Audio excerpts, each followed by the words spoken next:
everyone, and welcome back to the Losers Lounge podcast here. Wherever you're listening, whatever time you're listening, it is good to be on the air. And it's always good for a revolution, because AEW is back on our radar with Revolution. I believe their first pay-per-view of the Big 26, which, crazy to think how AEW has been doing this for I think now 7 years. That's crazy to think. Or is it? I don't blame know, but at this point, what matters is that AEW is doing their thing, and we are here for it. But of course, you do not just want me yapping about it, so we gotta get to our crew, and of course, that includes the man who has been the longest tenured member of our crew. That, of course, being the heelest of ballers, HeelBalor. The heelest of ballers back on the YouTube channel. What's good? It's great to be back once again on the pod. Always a pleasure to talk professional wrestling, AEW, wherever it may be. Good God, there's a lot of matches on this show. Reminds me of Double or Nothing many years ago, where they had over 14 matches, 15. Jesus. Jeez, Louise, there's a lot of matches. Jeez. But I'm ready to talk about it. Let's get into it. It's great to be here. Oh, yeah, man. I mean, hey, a plus about when we do our podcast is that we don't focus on, the 0 hour stuff as well. So, at least it's less matches we gotta talk about, but still, there is a lot of matches. And I know there's one person who will definitely be happy that we're probably not talking, an insane amount of matches, but still a good amount of matches. That, of course, being our man, the Skull King, Beast Mode 9000. Take it away, mate. Ladies and gentlemen, boys and girls, guys, gals, and non-binary pals, it is I, the Skull King, Beast Mode 9000, back again here on the Losers Lounge podcast for episode 162. Yeah, 162 episodes of the Losers Lounge podcast. I apologize last time for my dyscalculia getting the better of me. It was actually episode 161, and we had 6 more episodes until we reached that special number. But now we got 5 more episodes until we reach, I mean, as Biggie says, 3 ain't enough, man. I need 5. 3 ain't enough, man. I need 5 until we reach 6, 7. So, dubiously. So, yes, I am intrigued that number 1, we have more matches to talk about. Number 2, I'm glad we're not doing the 0 hour because that pre-show stuff sucks. But Ricochet deserves not to be on the pre-show. It's neither here nor there. The fucking Battle Royal shit for his national title should not be on the pre-show. If they were going to do it, it should be on the main show. Oh, yeah. He deserves to be on the main show. That's weird. Oh, yeah. That is something we all can agree with. Ain't that right, Will?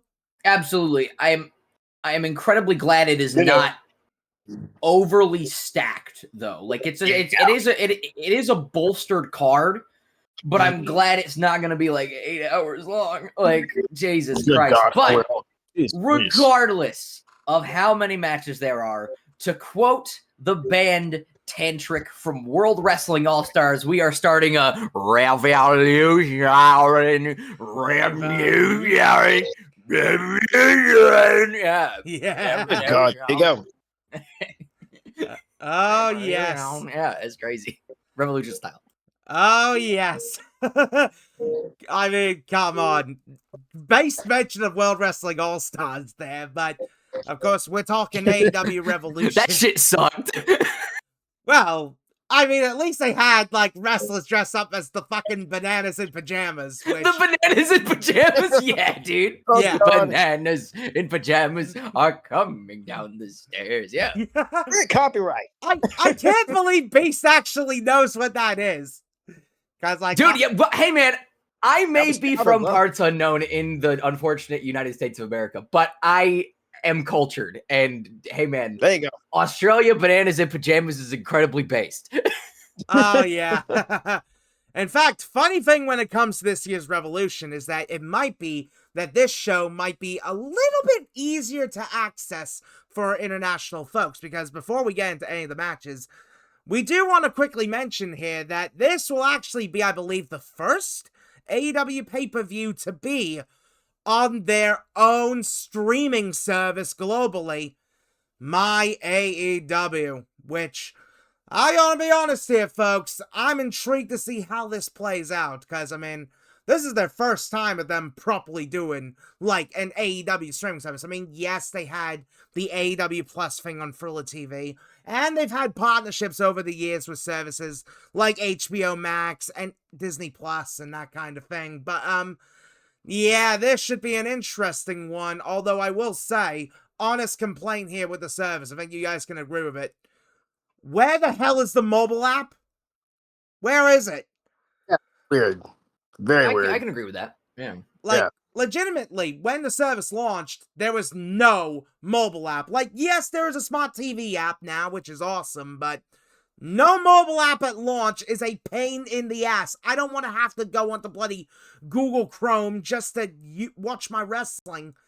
That's just stupid, to be honest. And look, I get why AEW is doing it. A lot of the international rights partners are probably going away, and AEW probably need to set up their own streaming service anyway, considering what might be a big situation coming out with the whole bloody Paramount merger with WB, which, oh god, I mean, considering the fact that Paramount has their dealings with TKO, it's like AEW might be fucked in that regard, but yep. Then again, Paramount's fucking over Warner Brothers anyway, so there is that. But that's neither here or there, folks, because honestly, we've got 10 matches to get through, and I think we need to start getting through them, because there is way too many matches to talk about. So let's get to it, and of course, as ever, we're going to start things off with the non-title matches. I think we're going to start off with some singles action. And you know what? I think we should start by talking about this one first, because it could have an impact with one of the stars with later on the show. That, of course, being Brody King versus Swerve Strickland. Now, Swerve, as of late, he is being a bit of a bad boy. No, not Joey Janela sort of sense, but I mean, Swerve is a crazy motherfucker like Janela, so fair enough. But still, Swerve has been making some decisions that have been interesting, to say the least, and they do give me some big concerns, so yeah. And of course, Brody King is Brody King. We fucking love ourselves some Brody King around here, so yeah, I mean, come on, with these two men, you are in for a treat here. So, Beast, I'll start with you with this one. What do you make of Brody King versus Swerve Strickland? I'm glad we're doing this one now because I hope this opens the show. I love both of these guys. I want nothing more than a nice 35, 40-minute bell-to-bell clinic where they beat the piss out of each other. I like that Swerve is going more heel. I like that for him. I think he's needed, like he's been over for a while, and I love Swerve Strickland, but I feel like he's needed an extra little kick in the ass on his character on TV. The crowd's always going to cheer Swerve because it's fucking Swerve Strickland, but he's need that extra little oomph to him ever since he came back, and I think he's getting that. Brody King, love me some fucking Brody King. Been a huge fan of him for a number of years too. I really don't care who wins this match in the best way possible. I'm going to start off with this. Is he going to say the thing? We're going to get to it because, again, I really don't care who wins in the best way possible. Like I said, I love both these guys. Love me some Swerve Strickland. Love me some Brody King. Just give me a nice 30, 35, 40-minute bell-to-bell, absolute dog fucking piss beating the shit out of each other, big style, dumping each other on their heads, fucking outside of the ring. I want to see motherfuckers go through tables. I want to see motherfuckers eat shit on the floor. I want to see motherfuckers take a bump off the top rope on the fucking shoulder blades. I want to see motherfuckers get dumped on the head with a gonzo bomb and kick out at one. I want to see motherfuckers get hit with a swerve stomping house call and kick out at one, and then continue to beat the piss out of each other. Continue to beat the dripping bullsack shit out of each other, because I don't care who wins this match. All I care about is that we get a fucking banger, and I have a prediction. And that prediction is one word, 3 letters. Say the line, Bart. Yes. Oh, yes, he said it, folks. Yes. That's all I care about. That's all I care about. Because, dude, I'm gonna take a line from SpongeBob after he was in Sandy's tree dome with his fucking helmet off. I need it! Like, yes, inject it into my veins now, which is why I want them to start the show with this. It's a non-title match, granted, but I want them to start the show with this because the crowd is gonna be so hot for this. It is gonna be a fucking clinic. They're going to murder each other. They're going to beat the brakes off of each other. They're going to beat the dog shit out of each other. And what better way to start the crowd off hot, start the show off hot with a match like this? Yes, granted, non-title. You can get motherfuckers invested into it. And I know Swerve and Brody King can. They're fantastic like that. And that is all I want. Give it to me. Inject it into my veins now. Yes. Oh, I'll tell you, man, it is definitely something you want to inject in your fucking veins, folks. HeelBalor, I'll go with you next here on this one. What do you make of Brody King versus Swerve Strickland? Swerve being a heel is best for business. First of all, that's awesome. I'm glad he's back to being a heel. He can play both roles, face, heel. He can play whatever role you put him in. He's going to deliver gold. Brody King is incredible. Future world champ in the making right there. Now, I'm just excited to see all the chaos and anarchy. That's all I care about. I'm pretty much where Beast is. Yes, inject into my veins. I don't really care who wins. Swerve wins, I'll be happy. Brody King wins, I'll be happy. I just want to see violence, chaos, and anarchy. I want to see people rip each other's heads. I want to see some chains. I want to see some blood. I want to see some chaos. I want to see some random stuff that's going to happen on this show. Give me carnage. Give me insanity. Give me sick shit. Give me some crazy, crazy stuff, because these guys are going to deliver, and they're going to go out there and just put on a freaking banger, to quote Sheamus out there, and I guess to quote Beast and SpongeBob, I need it! There you go. I am looking forward to it. I don't care who wins. The only one who's going to win, the fan base is going to win, and that's the only thing that's going to matter at the end of the day. I'm excited. I can't wait. Pretty much, yes. I'm right there with you guys right there. Yes. Holy shit. I'm rubbing off on Will now. Holy yeah, shit. man. Is this the first ever double yes? Double yes? Could we get a triple yes? Maybe. That is maybe definitely not. a maybe, but I'll get to mine here when it comes to this. Honestly, when it comes to these two, like, they can put on some insane stuff. I mean, Brody King has been on the run of his career, so honestly, we are expecting something special when it comes to Brody here. Swerve Strickland, I'm gonna be a little bit controversial when I say this. I'm not the biggest fan of the fact they turned him heel. Like, don't get me wrong. I understand why they're doing it, but Swerve is like one of your most popular guys, and it's like, what's the need to turn him heel? Like, what really is the need for it? Because Swerve, realistically, he shouldn't really be a heel. Like, if you want him to do more darker stuff, sort of thing, you want him to act sort of way, like, make it more of a tweener. Like, have him still be, like, the cheered babyface sort of thing, but, like, have him do, like, the more brutal, intense actions. Have him be in that tweener camp, where it's like, he does intense action sort of thing, but he's still a babyface. He does things for babyface reasons, but he does more heel actions. Like, make him a tweener, people.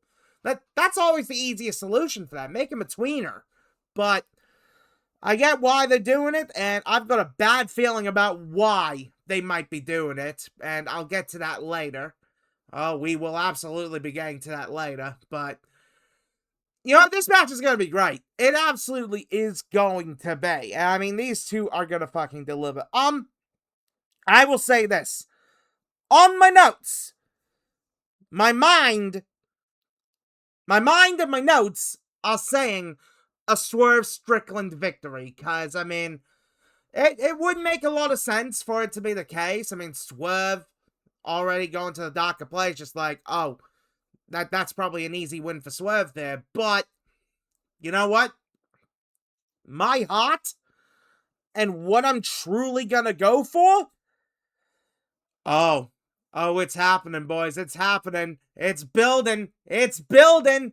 The crowd is intensifying. The excitement is real. It's building. It's building. Yes! First people yes on the podcast. Let's Holy go. shit! History Holy today. shit! Holy shit! Holy shit! That's right, folks. Triple yes, because this match is gonna fucking cook. Like, my heart absolutely is saying yes, because, like, these two are gonna deliver. And look, if Swerve wins, great. If Brody wins, great. All I want to see is these two men beat the living piss out of each other. And I think we are going to see it. Oh, yes. Violence. To take a line from when Will and I watch wrestling as well together. 3 words.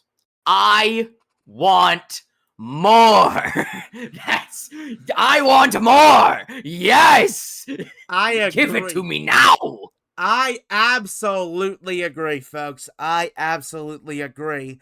And speaking of matches that I think we would definitely like to see more of, I think it's time to get to some lucha things, folks, because we are talking now Bandito versus Andrade El Idolo. Now, I'm going to be honest here, folks, and this is a legitimate thing I will say.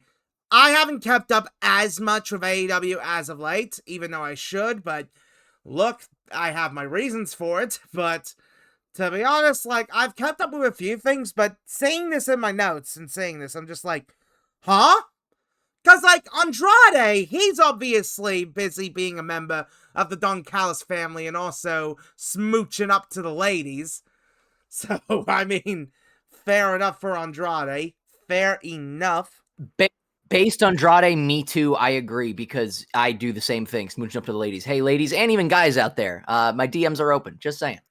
With Bandito, the more the merrier. With Bandito, like, it's an interesting pairing of these two here. Bro, like, Andrade, Bandito, it's like, it's definitely a unique pairing, that's for sure. So, HeelBalor, I'll go with you here. What do you make of Bandito versus Andrade? Bandito and Andrade. I'm looking forward to this one. Again, I love my flippy stuff. You guys know. Andrade has been doing very well for himself back in AEW. I'll give him that. Been on pretty fun matches. Don't care he's in the Don Callis family because screw the Don Callis family. But so far he has legitimately been doing very well for himself. So thumbs up to him, man. Thumbs up to him. Then there's Bandito. Again, who the fuck doesn't love Bandito? The dude's incredible. The dude can wrestle. The dude can, and he can wrestle. He can, just do everything you can think of. I love how he just acts, how he is just a very good wrestler. I do miss, Brodito as a tag team. I do miss that. Oh, yeah. But overall, he's been doing very well for himself. I think I'm gonna say the same thing here. I would say your thing though. I would say yes, but I feel like I'm gonna give it to Andrade. I feel like he needs just a bit more. I would be upset if Bandito won. I do think it's in a yes category, but I'm gonna go with Andrade to win. Bandito's gonna be completely fine in my opinion. But it's gonna be a fun match regardless. It's gonna be insane. But I'm gonna go with Brody Brody King, Bandito to get the win. So that's why I'm picking Bandito. Oh, Bandito. That's... No, my bad. Andrade, I got my track of time. Sorry. Yeah. Andrade, my bad, folks. My bad. I'm all over the place. Andrade is my pick to get the. I mean, hey, you're all good there with that. And hey, Andrade's a very good pick. So it's like, you know what? Fair enough with Andrade and fair enough with all the confusion. I mean, putting Brodito in 2 separate matches, it's like, it definitely gets your mind thinking very much of them. For It's sure. a mind twist. It's like, oh my gosh. Oh, yeah, it really is there. Beast, what do you make of Bandito versus Andrade? Damn, Will got hit with the Orbit Confusion SpongeBob style. No! Anyway, so true. Orbit Confusion face style. That's me every time I exist. Okay. Number one, I'm fine with this match. I just would have put the Ring of Honor title on the line because Bandito's Ring of Honor champion, right? Yes, he is. He's still ROH World Champ. Just surprising because there you go. why not use this on pay-per-view to like get Ring of Honor more attention and put the world title on the line? Yeah, and especially as well, with the mention of Ring of Honor getting more attention, all the Ring of Honor stuff is on my AEW, so it's like, that gives an extra so with promotion. the new streaming service and all the Ring of Honor stuff on there, wouldn't you think this would be a good time to be like, hey, we also own Ring of Honor. Check it out on my AEW. Here's our Ring of Honor World Champ. Check out all the past champs. Like, I don't know. Now, Beastie. Hold on now. That would be logical. That would be very logical because, Ring of Honor's just there. No offense there. All right, it would be very logical, and we all know that, well, the top two companies, WWE and AEW, lack fucking logic. Yeah, they don't understand what makes money. No, they do not. And no, when they do understand what makes money, it's the big things that make money and not the logical things that make money. It's very strange. Like, again, put me on the pen, give me some creative control. I could fix shit for you at WWE and AEW. The Fed and WCW 2.0, I got you. Just put me on the pen. It's all good. We'll figure shit out. If the Ring of Honor World title was on the line, I would say Andrade, because I think he would win the Ring of Honor World Championship. It is not, therefore I'm going with Bandito. However, I can see Andrade still winning this non-title match and then us getting a rematch for the world title because AEW is stupid and they should have just booked it for the world title regardless. And they would probably book it for the world title on fucking television, not on a pay-per-view. But what the fuck do I know?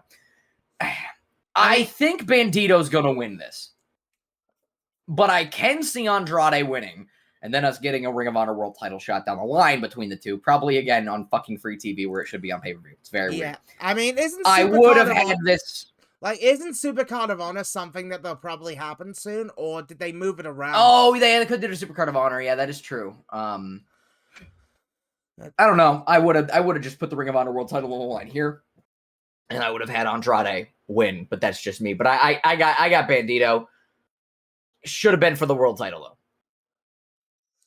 though. Yeah, that is definitely fair for sure. It is going to be incredibly fun as fuck, though, by the way. Like, this match also, like Brody King and Swerve Strickland, is going to cook. Again, give them, like, 20, 30 minutes and just have them do fun lucha things. Yeah, Kalisto style. Yeah, I love the lucha things, bro.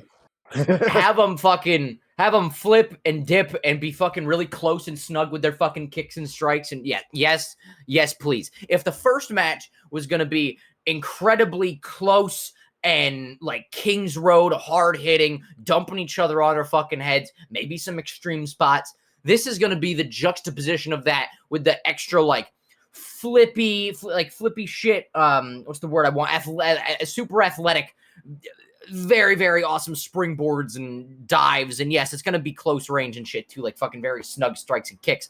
But it's going to be more of that like super athletic showcase between these two men rather than the super like dumping each other on their heads like Swerve and Brody was going to be.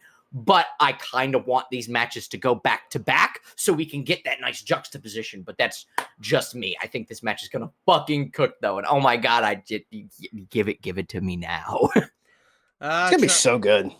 Yeah, like honestly, this match it's looking fantastic for sure. I mean, we know that both of them are incredible. I mean, Andrade's recent performances as of late have been insane. I mean, Grand Slam, he was doing really well in Australia. So it's like, honestly, like Andrade is someone who can pull it out of the bag. I mean, heck, even when he was in WWE for that run, like he did some great stuff too. So it's like, Andrade is someone you just cannot go wrong with. And same thing with Bandito. Like, Bandito is incredible. And honestly, he should be a world champion. He absolutely, like, AEW world champion. Because he is the Ring of Honor world champion. But he should be the AEW world champion. But, yeah, honestly, with this one, I've got Andrade winning. I think it makes sense to give the win to Andrade to help build him up as like a top tier main event level guy, which could then probably lead to Supercard of Honor, where Andrade wins the Ring of Honor world title. I mean, have they announced the date or anything for Supercard of Honor? Like, you'd think that would be like during Mania weekend, although then again, last year's Supercard of Honor was during All In weekend, so yeah, it's complicated there, but still, I absolutely see Andrade winning this match, and building up to a Ring of Honor World title run for Andrade. So, yeah, simple as that for me. But, hey, I mean, we've got your King's Road, we've got your Lucha things. How about we have a bit of a party match here? A little bit of a party trios match, because, I mean, if there's one thing AEW knows how to do well, it's a party match, and this absolutely is going to be the case. It is the conglomeration of Darby Allin, Orange Cassidy, and Roderick Strong taking on, and I cannot believe I am actually going to say this, folks, the Bullet Club War Dogs. I am not kidding when I actually am saying that, like, the fucking Bullet Club War Dogs. I feel like I need a fucking drink just saying that here, because, like, what can you even say about that? It's the fucking Bullet Club War Dogs. I know what I can say about it. And that is? Boo! Boo! Boo to David Finlay. But the rest of them are cool. Like Clark Connors, Gabe Kidd. David Finlay sucks. David Finlay is garbage. David Finlay. Okay. Oh, Lord. Yeah. I will go on my tangent when my turn is here. And I mean, no disrespect to David Finlay. Let these go. But, dear Christ. Trust me, I did not expect it to be the case here. So, yeah, the conglomeration, they're busy doing their thing as ever, and, I mean, now they gotta deal with the arrival of the Bullet Club War Dogs. David Finlay, Clark Connors, Gabriel Kidd, which, wasn't Gabriel Kidd a Death Rider? Wasn't he supposed to be a Death Rider? Yes.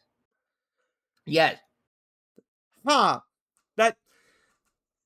How does Moxley feel about this? He probably just like... They just made the switch, dude. Like, they just...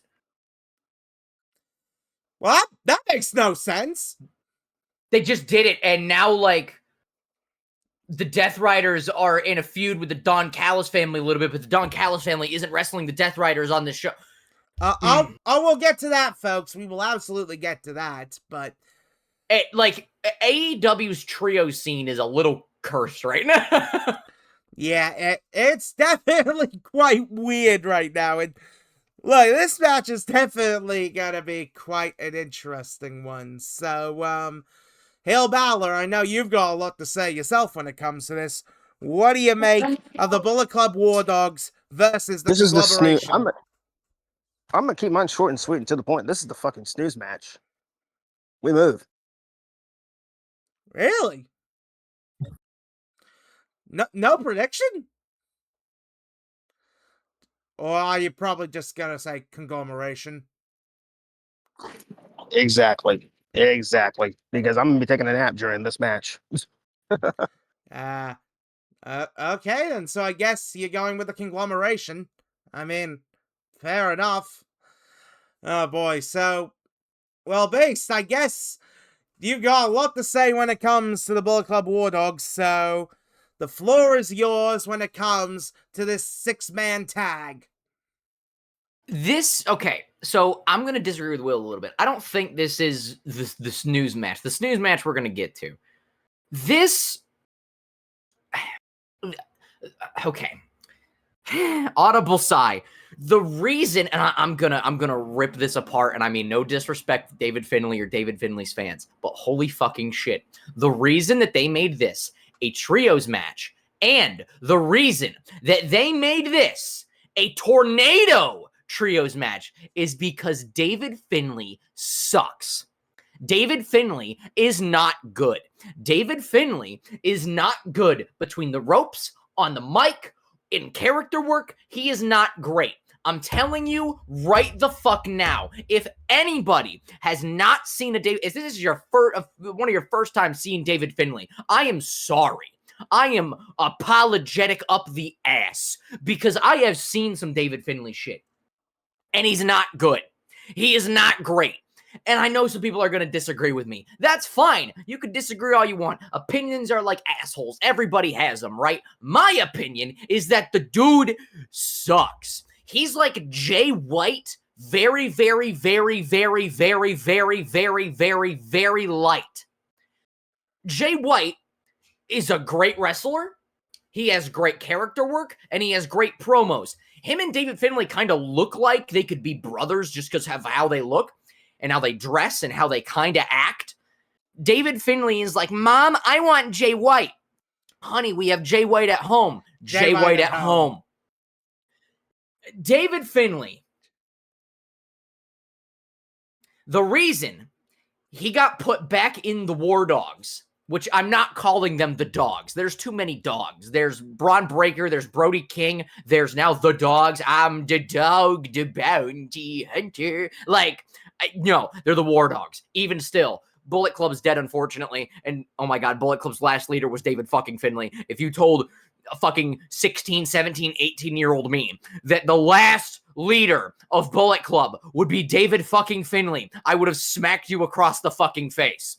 No, absolutely not. And by the way, Bullet Club may be dead, but it ain't dead for me because it is for life, and that is just too sweet. Will and I always gonna rep Bullet Club. That shit is never gonna die. We always gonna be Bullet Club for life. Oh, but, yeah. You know who's not Bullet? But Bullet Club for fucking life, folks. You know who's not Bullet Club for fucking life is David fucking Finlay. No, I'm kicking his ass out. He's done. Because I'm, again, telling you right now, the reason they made this a trios tag match, the reason they made this a Tornadoes trios tag match in David Finlay's first big match in AEW is to hide the fact that he sucks. Full stop. Full stop. Every David Finlay match I have seen, it has been good because it was a tag match. That's the only reason that any good David Finlay match I've seen has been good because it was a tag match. Any singles David Finlay match I've seen has either been dog shit or he's been being carried by who he's working. And the reason all of the tag matches he's in has been good is because he's being carried by his tag team partners and who he's wrestling. The guy is not good. How are you blood related to Fit fucking Finlay and you suck this bad? How? How? Fucking hell. It does not make any sense how you are the product of Fit Finlay's sperm and you suck this hard. I don't get it. David Finlay is not great. To put it in perspective, again, no disrespect to anybody that's a fan of this dude. He is like Mike Bennett.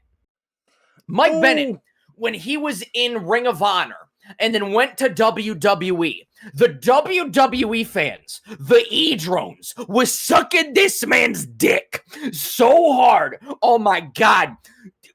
Mike Bennett got so much heat in Ring of Honor because he worked the WWE style. He's good. He sucks. He's good. He almost killed BJ Whitmer on the apron. He almost killed him. He's good. Mike Bennett had a fucking match with Hiroshi Tanahashi. Right here, folks. Mike Bennett had a match with Hiroshi Tanahashi, and Tanahashi couldn't even carry this man. Damn. Because he sucks. Fucking damn. Mike Bennett's trash. The best part about Mike Bennett is the Kingdom because he was carried in the Kingdom, and also Maria Kanellis' ass. But that's neither here nor there. The best part about David Finlay is the other people that are in the fucking War Dogs. He's like Mike Bennett. He sucks. He is not good. And anybody that disagrees, that's fine. It's your opinion. Again, opinions are like assholes. Everybody has them. But my opinion is that David Finlay is the worst member of the Bullet Club, the worst leader of the Bullet Club, and goddamn, why the fuck did New Japan try and push this man? He's not good! No! This is why I have the conglomeration winning this. I hope David Finlay takes the fucking pin. He ain't gonna, though, because, dude, this match is gonna be fine. It's not going to be bad. It's going to be one of the better David Finlay matches I've seen because, again, he's being carried. by the other people in this match and the fact that it has a gimmick attached to it when it's a fucking Tornado Trios match. That's it. It's going to be fine. It's not going to be a fucking toilet break or a piss break or a gnat match. I disagree a little bit with Will because it's got that stipulation on it. It's going to make you care a little bit more. And the other people in this match, are going to be doing their level best to carry this match past David Finlay, which I believe they're going to do because the rest of the people in this match are really good. Because he's really just nothing, honestly. He's trash! I don't get the hype. Like, again, it could be a certain wrestler. I don't care who you are. I personally, when I first saw David Finlay, I was like, okay, he has something. But then afterwards, and the more I got to know him, I was like, I don't really understand. The best part about David Finlay is his theme song. Pretty much. His New Japan theme. That's it. That's fucking it. And this match is going to be fine. I got the conglomeration winning because please, for the love of all that's fucking God and holy and, well, I mean, for the love of all that's unholy, I should say, because I have pentagrams and shit, all that hanging around my room because that's based.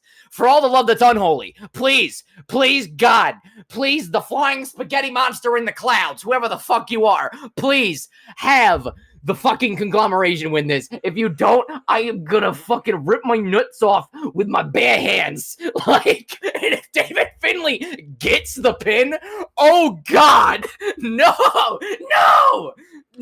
absolutely not. It's gonna be a fine match. Just have the fucking conglomeration win, please. Like, that's the only way you could save this. David Finlay's not good. Go into retirement, please. Just shuffle him off into nowhere. Because again, dude, like, oh well, that's mean. You're like not wanting him to get work. Here's the problem, man. He's not good. If he was in wrestling as like a managerial role, I could get behind that a little bit.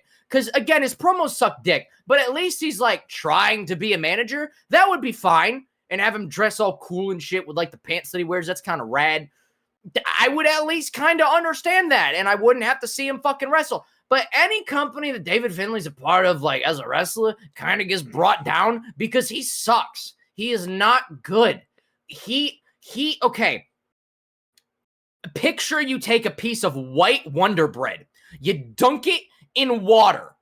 And you take it out of the water, and then you let it dry, and then you put it in the toaster. Is it gonna be good? I don't fucking think so. Or even toast it beforehand, and then put it in the water, and then take it out of the water, and let it dry. Is it gonna be good? I don't fucking think so. Just because it's toast, it means it's good? You put it in water. It's soggy. It's not gonna work. David Finlay has the personality of soggy, wet, white Wonder Bread. I mean... You can toast it all you want. Does it make it good? Pretty much, like, I don't think Vegemite or Biscoff or, like, Nutella or anything could save that. No, absolutely not. David Finlay sucks. He is not good. That's why I got the conglomeration with this. And goddamn, for God's sake, why bring back the War Dogs? Bullet Club is dead. You killed it. And David Finlay's the last fucking leader, and I gotta live with that shit for the rest of my fucking life. That sucks. David Finlay sucks. I got the conglomeration winning. Please, God, let the conglomeration win this. And if David Finlay gets the pin, if he pins somebody to win this, Yeah, I can Please, you can tell this man's going ape shit, and rightfully so, ladies and gentlemen, because... You know, I guarantee you're probably skipping ahead of the podcast, like thinking, what the heck are these people rambling about? Well, that's understandable so. But come on, folks, you gotta freaking tell how it is from our perspective, at least, as we're seeing by else's perspective and their opinions as well. But there you go. Hope you had your popcorn drinks for that. I certainly did. I mean, trust me, like, we all definitely have our fair share to say here, and... For me, when it comes to the Bullet Club War Dogs making their way into AEW, I'm going to be honest here. Clark Connors, he's cool. Gabriel Kidd, he's cool. David Finlay. Exactly. He's a WWE guy. I am fucking serious when I say this right now. He does not belong in AEW. He belongs in WWE. And that's... No. And, like, realistically, like, David Finlay, he's the kind of guy who needs... the NXT system. He needs that system. No, I disagree. honestly, like, David Finlay, he is not an AEW guy. He's really not. He does not fit in with AEW, and I don't know why they needed to bring him in. I guess just, oh, he's a former member of the Bullet Club. We want to introduce a Bullet Club type thing in our company, so why don't we bring him in? That's fucking David Finlay's stupid. a retirement guy. That's who he is. Like, it's stupid, but I understand why they did it, but still, it's something they probably shouldn't have done. Seriously, AEW out here making the weirdest decisions that they really are. And it makes me question about caring for the company a lot of the time, but you know, it is what it is. Wrestling always does some bullshit. But yeah, like, I don't mind Clark Connors. He's fine. And I mean, when it comes to the War Dogs, Gabriel Kidd carries the group. Gabriel Kidd should be the fucking leader. Because it's Gabriel fucking Kidd. He's awesome. And I'm going to say this right now. I bet you they're going to merge fucking Bullet Club Gold with Bullet Club War Dogs. And what are they going to call it? The Golden War Dogs? The Bang Bang War Dogs? What? I don't fucking know. But I bet you that's going to happen. And when that does happen, for the love of God, have Jay White be the leader. For the love of God. But still, this, like, I'm gonna be honest here, like, with this match, I don't have too much to say. I mean, this match is going to be mostly carried by Gabriel Kidd, Clark Connors, and all three members of the conglomeration that are in the match. Because, I mean, Darby's fucking great, and to be honest, Darby should be in the world title scene, not the fucking lower mid-card stuff right now. He needs to be in the fucking world title scene, but he's being thrown into this shit. Orange Cassidy, he's fucking great, but again, he'd be better off more in the mid-card sort of thing. And Roderick Strong, it's sad for me to say this, but I think Roderick Strong has nothing, really. Which is a shame, because it's fucking Roderick Strong, but what the fuck does Roderick Strong even have right now? What does he even have, folks? Nothing. A great mustache. That's about it. He has End of Heartache. That's about it. Yeah. That is true. Yeah, just two things. A good mustache and an awesome theme song. And that can't really carry much. So, yeah.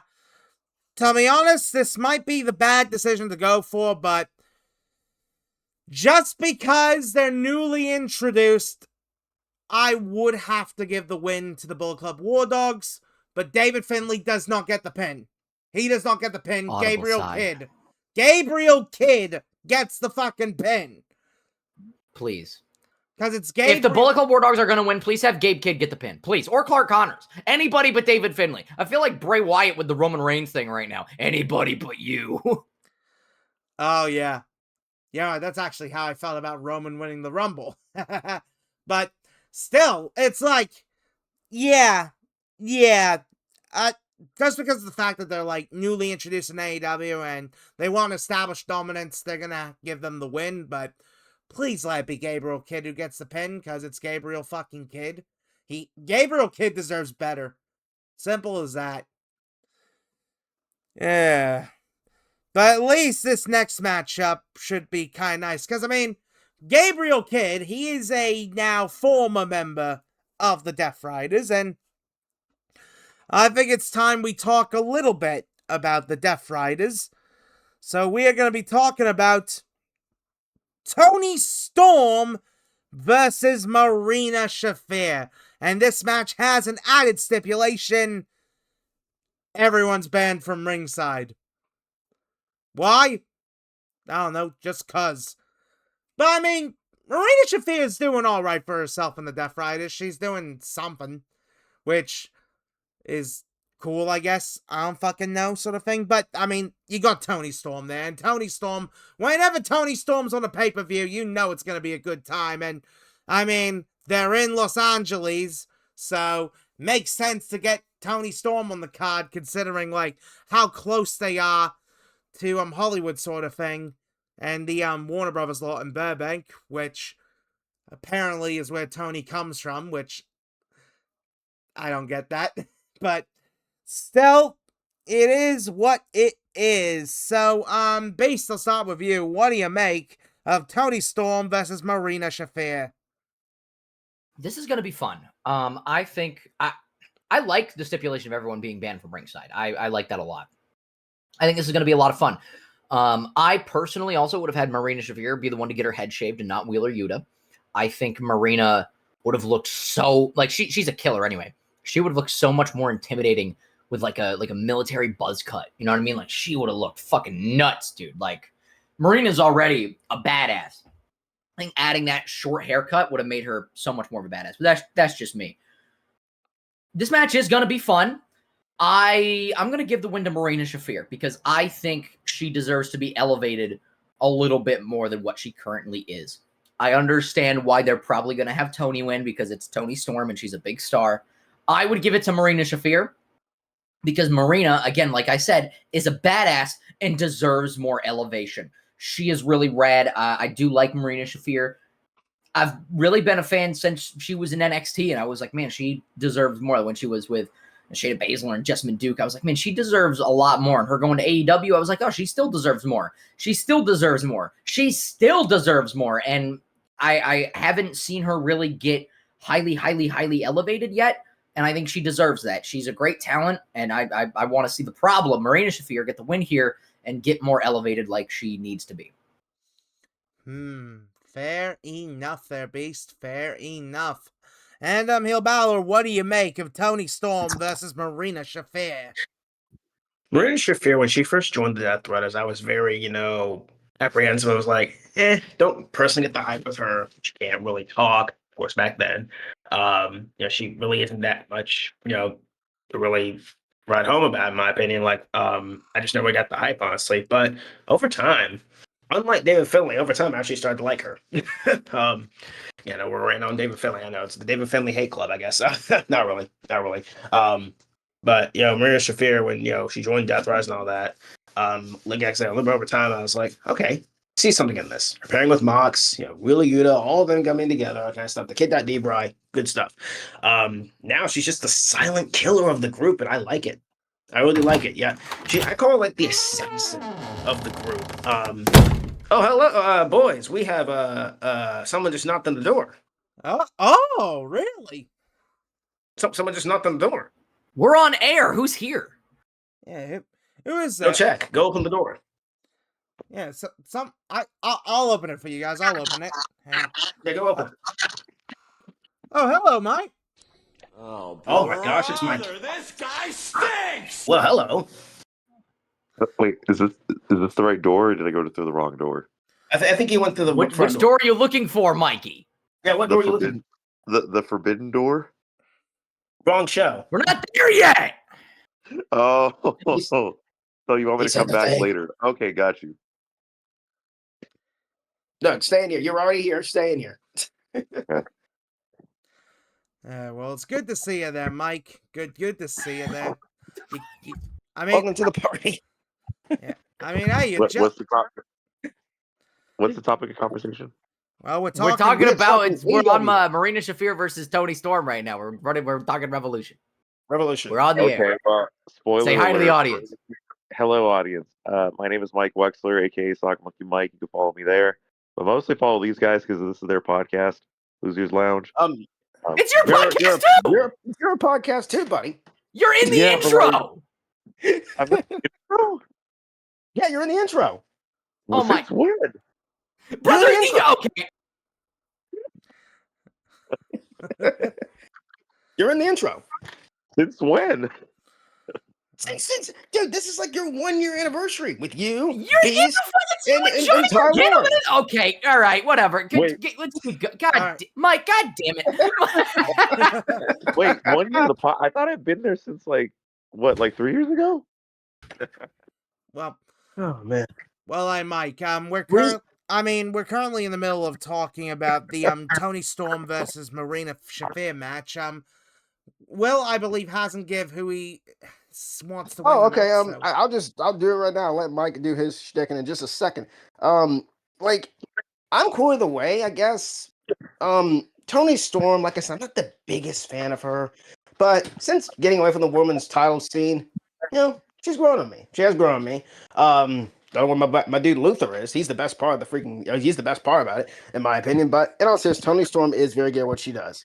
And Beast had a point. Marina Shafir being shade would have been incredible with that freaking military badass haircut, dude. That would have been great. Been awesome. But I also agree with him as well. I'm gonna go with Marina Shafir to win this one. Nothing against Tony Storm, but I feel like Marina Shafir needs this a bit more than Tony Storm does. So I'm gonna go with Marina Shafir to win this match. Well, fair Okay. enough, Will. Fair enough. So, Mike, what do you make of Tony Storm versus Marina Shafir with everyone banned from ringside? It's a very interesting stipulations and all that. I do think though that Marina Shafir does win with the mother's milk, and I do think that because they're pushing Marina. You know what I mean? Like I feel like as the consumer watching, like you're seeing Marina become this like slowly but surely growing into the main event picture, especially being associated with someone like John Moxley, with Yuta, who's been getting some pushes here and there, Daniel Garcia, and the list goes on from the Riders or whatever the hell they're named at, the Rough Riders, whatever. Anyway, I totally botched that, but that's fine. Did you say the Rough So Riders? Good God. sure, the millionth BBC name that they've given. Anyway, um, I think Marina has the chance to create something special, and I'm gonna go with Marina Shafir. Mother's milk, new champ. Oh, I mean, A title's not on the line. yeah, I mean, it's There's no just, title on the line. Still mother's milk win. yeah, fair There you enough, go. fair enough. Mike's going crazy. For me with this match, that should be a fun one. I mean, it's Tony Storm, it's Marina Shafir. The both of them have been putting on some great stuff as of late, and honestly, I know people might not think this would be the best idea, but honestly, for me, I'm gonna go with Tony Storm, like, because of the fact that, like, they're in California, they're in Hollywood sort of thing, like, Los Angeles. I could see them being like, oh, well, this would be a good place for Tony to get another win. And I get that. Like, Marina, absolutely, she should get a win here, sort of thing, but it's like, I get why they would probably want to do it this way, so I've got Tony Storm winning. It may not be, like, the fairest outcome, but it's fine. It'll do just fine. But I mean, folks, we got a lot more matches to get through, and we're finally moving on to the title matches. So let's get to it. And I think I'll start things off. Well, speaking of the Death Riders, let's talk the Continental Championship with no time limits, as it's John Moxley versus Kenosuke Takeshita. Of course, the reason for the stipulation being no time limits is the amazing match that Takeshita and Moxley had at Grand Slam, which, oh, if I was able to go, I would have, but I didn't. So there you go. And then again, I'm going to be busy this weekend, so fair enough. But still, I mean, when it comes to this match, I mean, these two are some of the best in the game right now. And, I mean, we are definitely going to be in for a treat with this one. No time limits, just pure and utter brutality. So, you know what, Mike? I'll actually start with you on this one. What do you make of the Continental Championship no time limit match? I don't know how to properly put it into words because it's like I the Continental Championship, in my opinion, this is just strictly my opinion, by the way. I think the title itself is useless, in my opinion. Because AEW having so many championships, kind of devalues a lot of championships that are showcased on television, especially stuff like Collision. Um,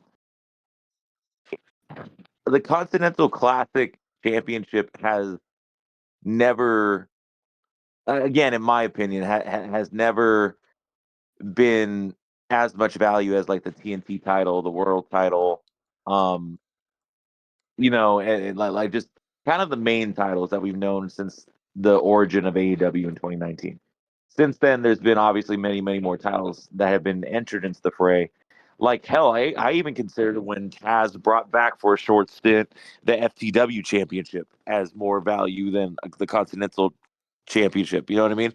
Because the way that the Continental championship has been shown on television, like, yeah, it's cool, but like, it doesn't, like I said, in my opinion, at least, it doesn't give any, I don't know if prestige is the right word, but like any type of like you may, yeah, maybe that is the word, like any prestige to it.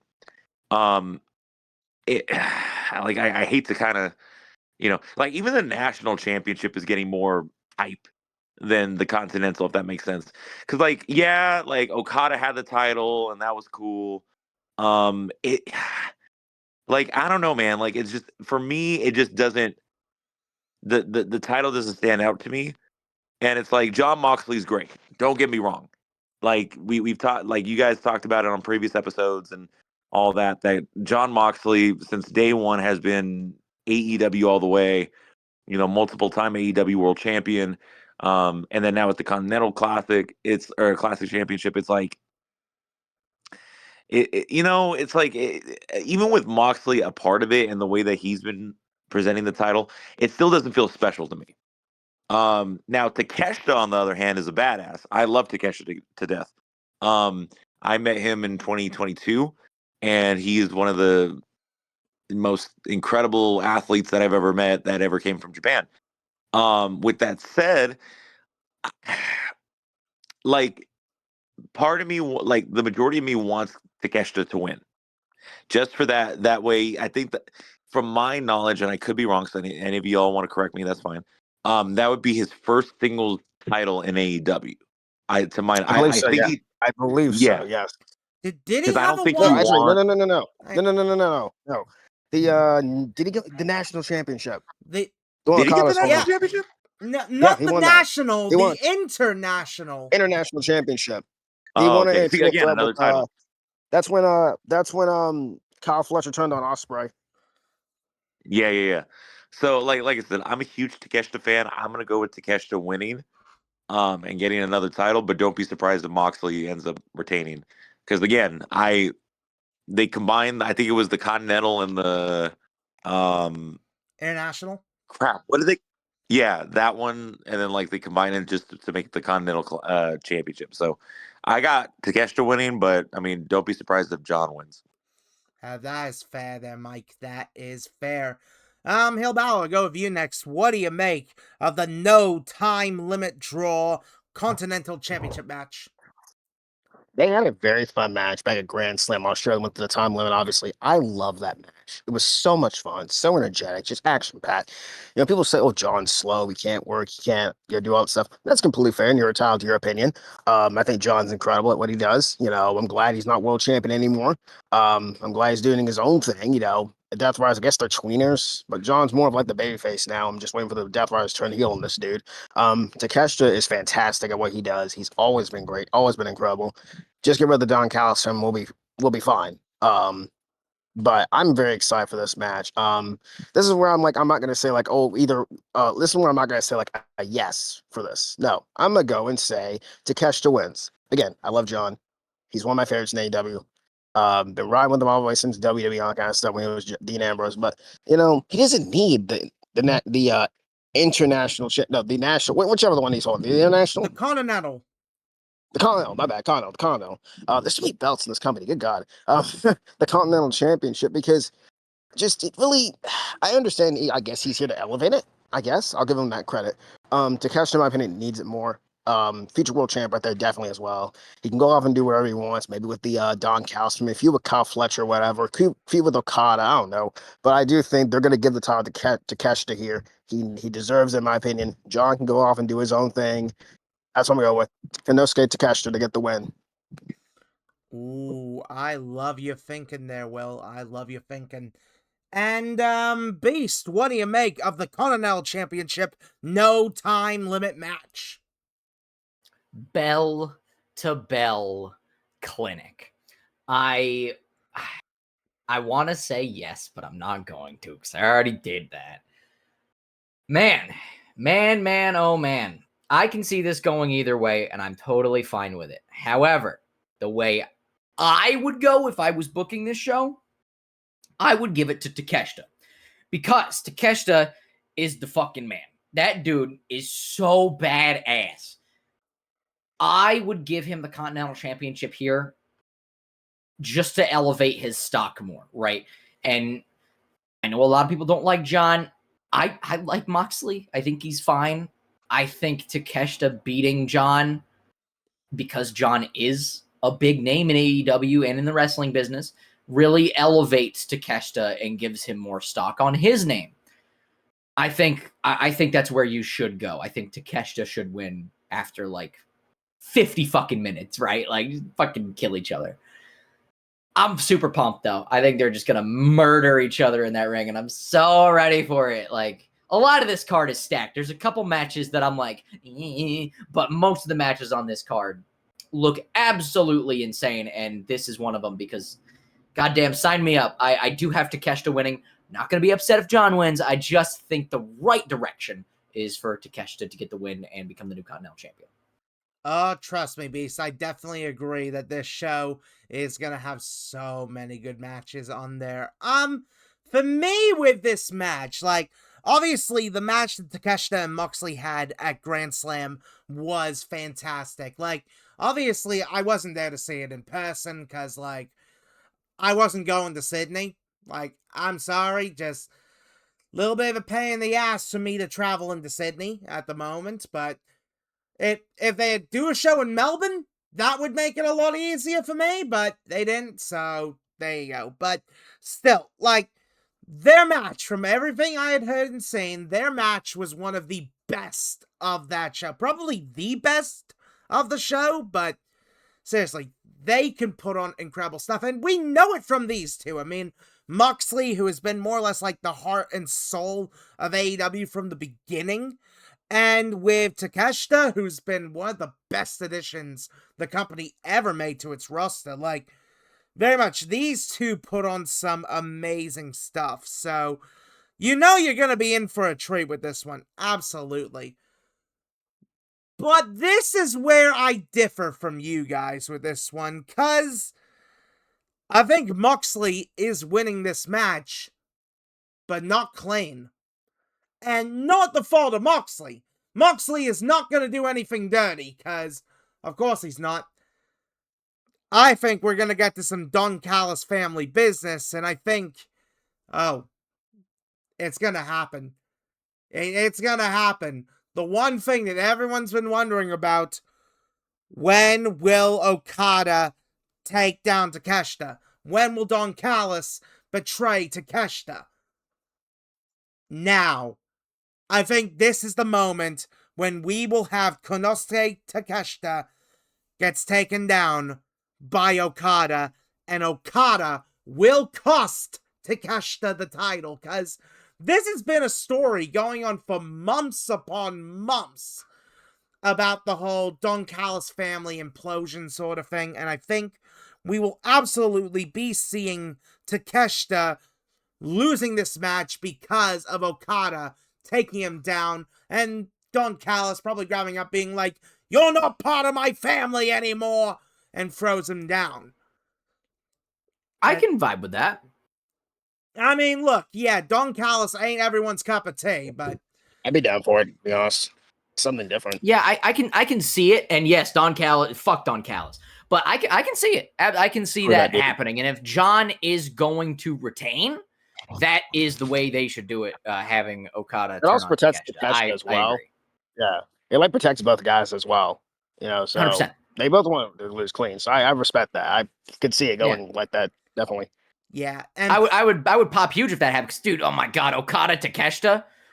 Fuck. Yeah, and plus, I think that's probably the story that we're building to for Double or Nothing for the international title, and Takeshita wins the international title from Okada at Double or Nothing. But still, I think Moxley is going to be winning this, but obviously it's not going to be clean because of the Okada interference that leads to Moxley's win, but Moxley probably will get pissed off about it, and that could also probably lead in the future to a Moxley versus Okada match, because, oh man, we definitely should get that match soon, but Yeah, I've got Moxley winning. I think it just makes overall some sense here.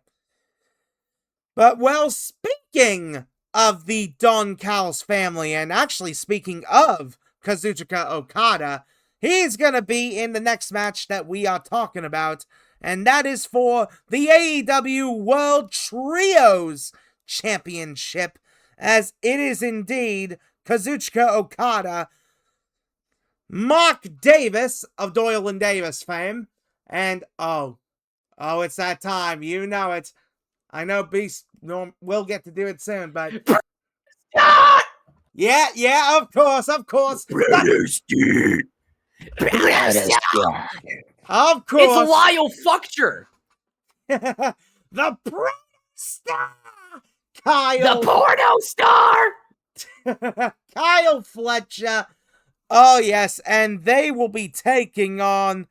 Oh, they will be taking on Mystico and Jet Speed. Yeah, fucking Mystico. What does Mystico have to do with any of this? I don't fucking know. I mean, wasn't Hangman the team partner for Jet Speed? Yes, he was. Yeah, like, that doesn't make any sense to me. Cowboy Jet Speed. Yeah, like, legit, it makes no sense to throw Mystico into this, but it's Mystico, so fuck yes. Mystico's entrance is going to be incredible, folks. But seriously, this is going to be fantastic. I mean, yeah, Don Callis family is Don Callis family, but I mean, come on, with the amount of talent we got here in this match, we are absolutely in for a treat. So, Beast, I'll start with you here on this one. What do you make of the World Trios Championship match? Well, here's the problem. Because, yes, the amount of talent in this match, we are in for a treat. Is it a good kind of treat? No. Is it a bad kind of treat? Also, no. Because this match is my snooze match. Because of the lack of build, because of them just randomly throwing Mystico in there, because of the Don Callis family feuding with the Death Riders, but they're not wrestling the Death Riders on the show. Like, I don't know. It's very strange, and I don't like it. The treat for me is going to be when the Proto Star makes his entrance, and then some high spots. That's it. The rest of this match, I am going to be spending it playing on my Switch. What game am I going to be playing on my Switch? That's my prediction, because I will answer that question for you right now. Let me take a look. Let's see. What do we got? We got South Park, Fractured Butthole. I could play that. We got Kentucky Route Zero. Know that y'all can't see. I tell y'all. Could play some Into the Dead too. Could play some Cult of the Lamb. Yeah, I could. Lord Winklevoss Investigates. That's not a bad show. I mean, hey, base Cult of the Lamb. That game is fucking awesome, and the game's made in Australia, so double based. I got some Pikmin 4. I got Shovel Knight. Oh, I know what I'm gonna play. I see it right down here. It is a fantastic platformer made by one of my favorite YouTubers of all time. He's gonna take you back to the past. Yes! To play the shitty games that suck ass. He'd rather have a buffalo, take a diarrhea dump in his beer. Rather eat the rotten asshole of roadkill up and down it with beer. He's the angriest gamer you've ever heard. He's the angry Nintendo nerd. He's the angry Atari Sega nerd. He's the angry video game nerd. Yeah, that's what I'm going to be playing, is the angry video game nerd 1 and 2 for the Nintendo Switch. Based as fuck there, and also, I mean, he was an inspiration for some of the videos I do on my main channel, so based as fuck as well. I mean, fair enough there with that, Beast. Fair fucking enough. Like, if there was... Just like, for the Kyle Fletcher entrance, I'll be paying attention. For the high spots, like crowd pops or whatever, I'll look up, I'll pay attention. But the rest of the match, really couldn't give a fuck. And honestly, that is fair. That is understandable. And I mean, base choice of game there. Fuck, I wish I had a guitar there. But, you know, it is what it is. I actually need to pick that game up eventually. So, yeah. It's fantastic. Mike, I'll go with you next on this one. What do you make of the Trios Championship match? That's a good question. I've always said that the Trios Championship, like, it's cool. I think we've always wanted, as fans, a Trios Championship ever since, I think even All In, like going back to like back in those days. Um, but like, here's the thing, okay? I love Jet Speed. Okay, Speedball Mike Bailey has been incredibly underrated, in my opinion. Incredibly underrated. I think the athleticism that he has, the explosiveness, the combat style that he has in his offense is off the charts. I think he's going to be a future TNT champion, in my opinion. Um, Kevin Knight, same thing. Kevin Knight, both of them together was kind of odd at first, but then now them as Jet Speed and seeing them kind of grow as a tag team has been great. I'll be honest, I was never a fan of, and this is going to probably get me heat here, but I was never a fan of when Jet Speed teamed with Hangman Adam Page because, in my opinion, this is just my opinion, um, it just didn't, like, the puzzle pieces were not fitting together, in my opinion. Like, Adam Page is an incredible athlete on his own right, and he's, former AEW world champion, and he's a great as a singles competitor.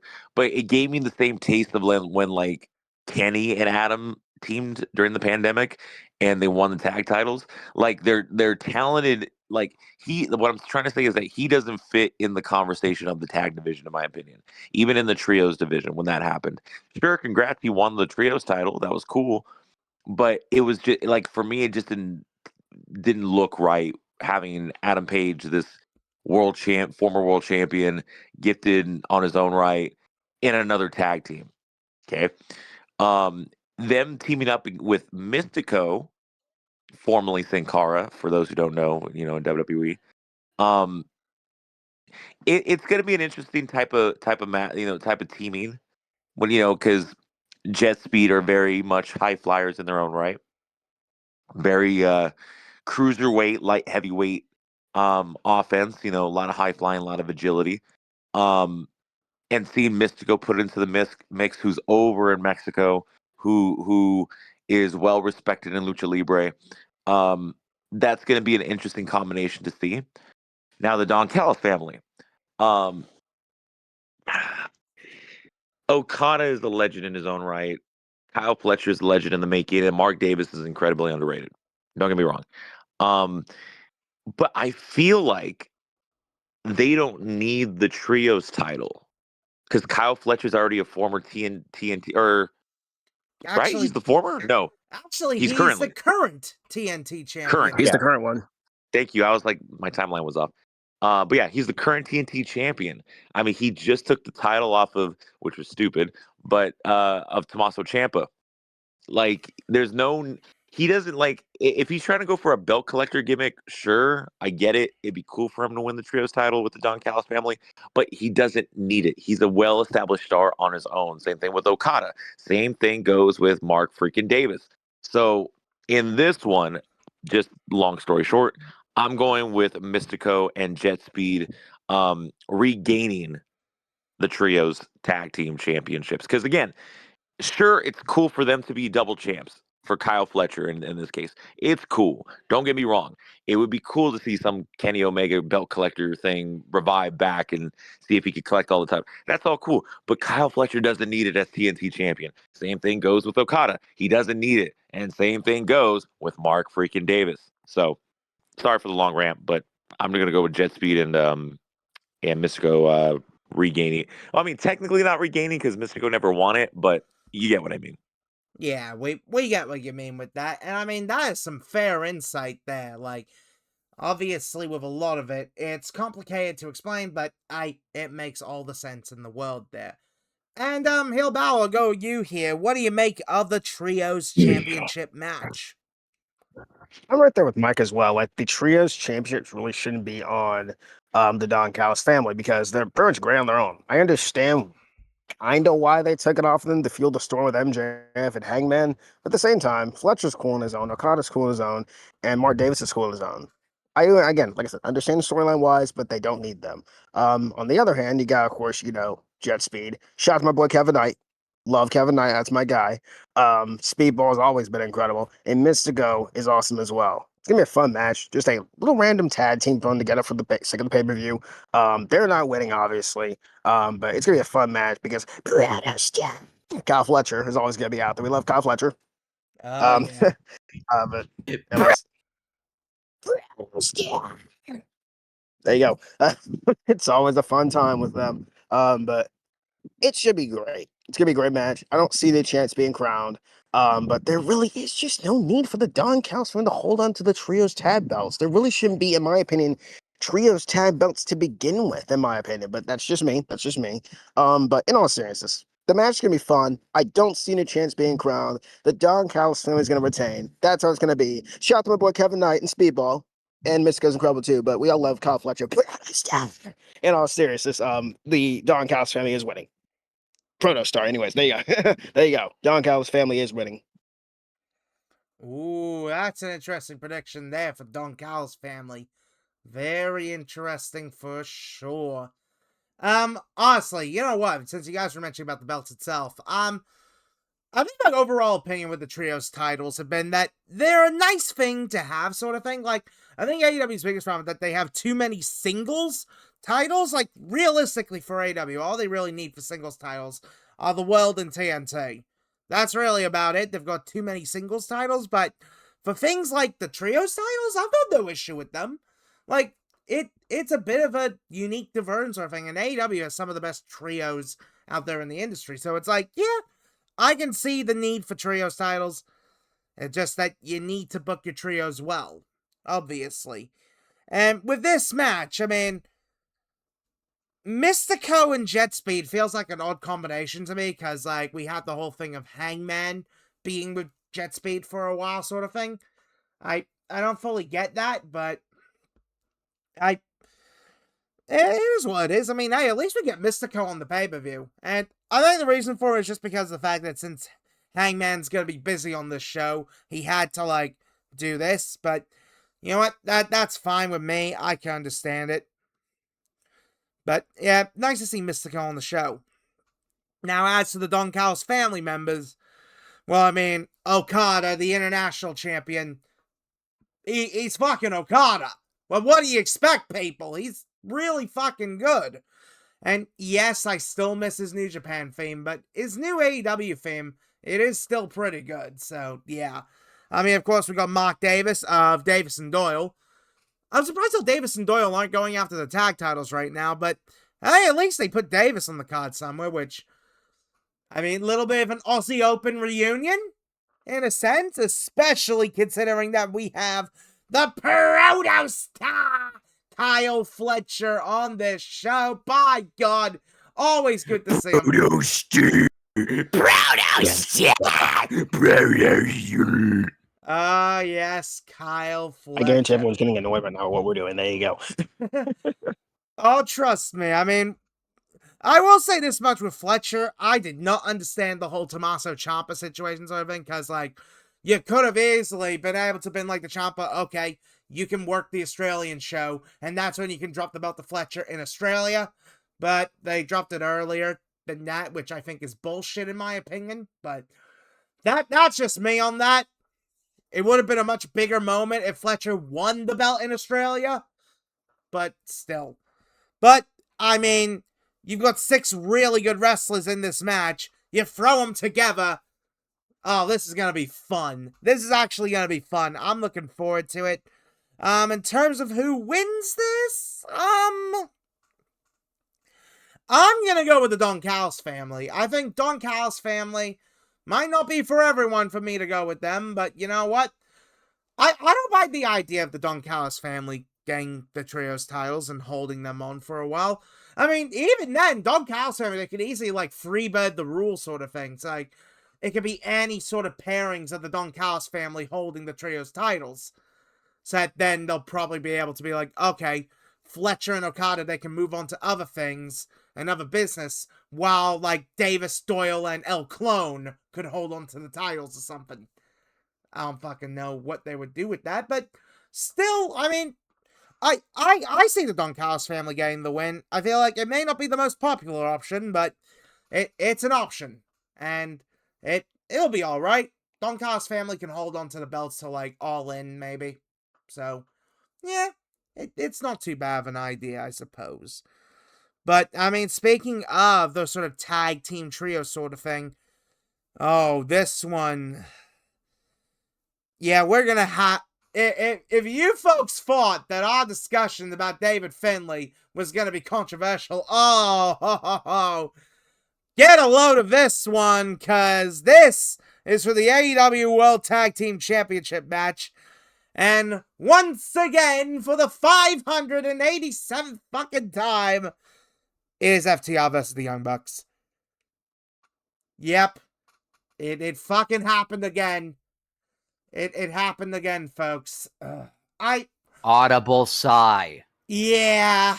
Like, I don't mind either No. team, but fuck. I mean, the booking of FTR has been so shit, and the Young Bucks, that their whole story, I thought they were done with AEW with like the whole broke Bucks shtick, but well, here we are. This match is happening again, and yeah, there we are. So, HeelBalor, I'll start with you first. Let it all out with your opinions on FTR versus the Young Audible Bucks. sigh.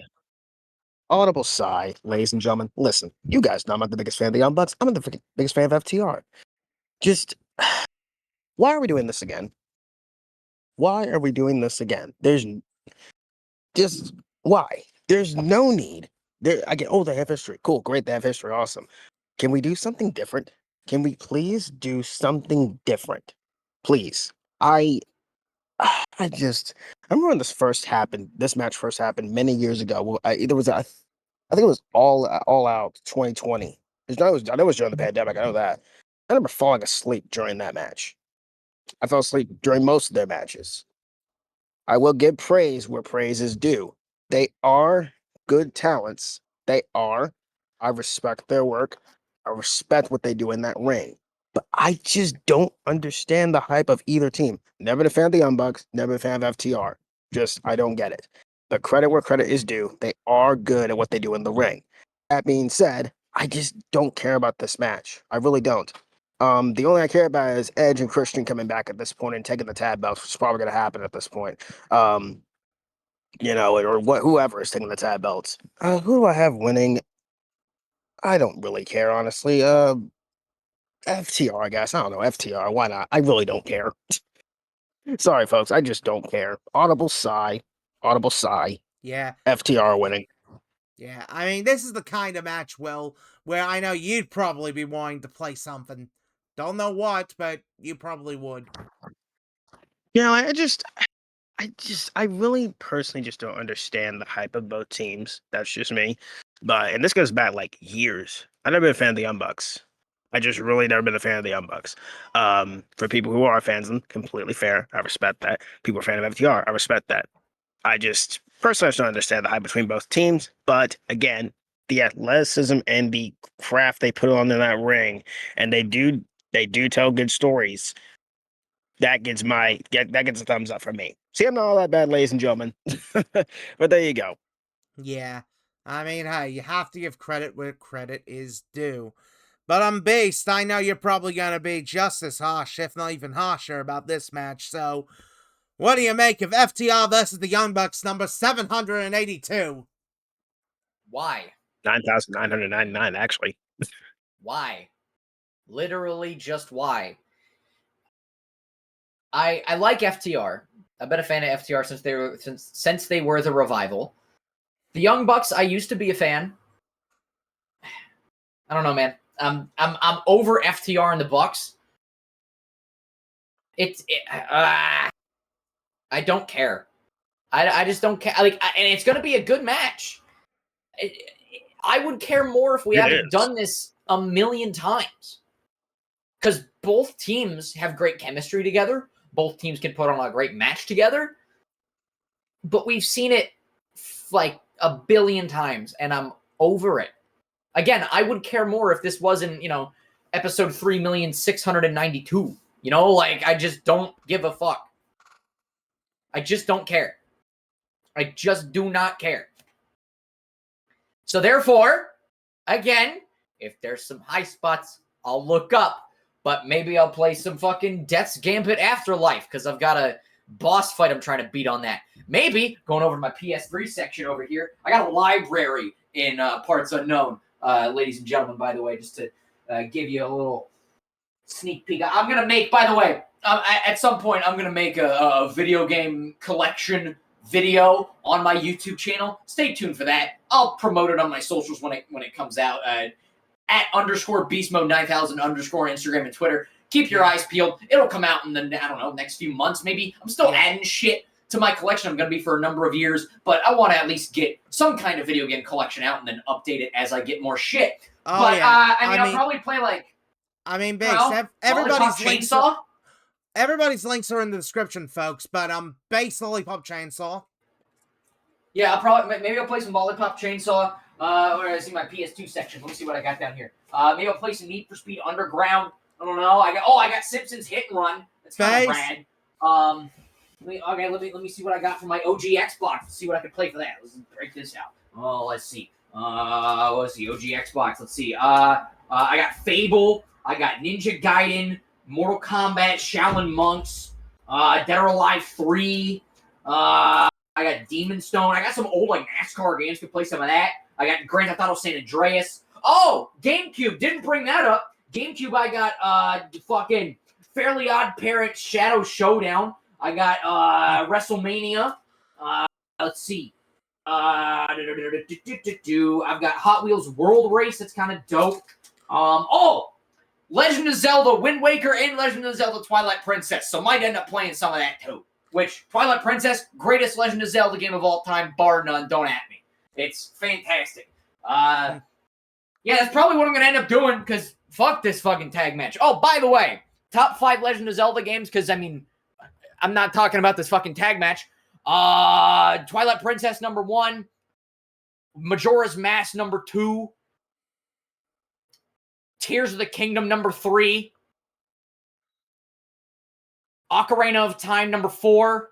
And number 5, maybe Breath of the Wild or Minish Cap. Probably. Because also, don't at me, Tears of the Kingdom is better than Breath of the Wild. I know, hot take. But greatest Legend of Zelda game of all time is Twilight Princess. Majora's Mask is number 2. Majora's Mask is also better than Ocarina of Time. Also, don't at me. Ocarina of Time, first 3D Zelda. Put Zelda on the map for it being 3D. But Majora's Mask is better. It's more darker. It's more gritty. I like it. Twilight Princess is the best Zelda game ever. And Tears of the Kingdom is better than Breath of the Wild. Because Breath of the Wild is a great story, but just the actual fundamental game, I think Tears of the Kingdom is better because I like how fucking broken it is. Just you're a god in that game, basically. It's really rad. I have 500 hours logged on that son of a bitch. Can you tell I don't have a social life?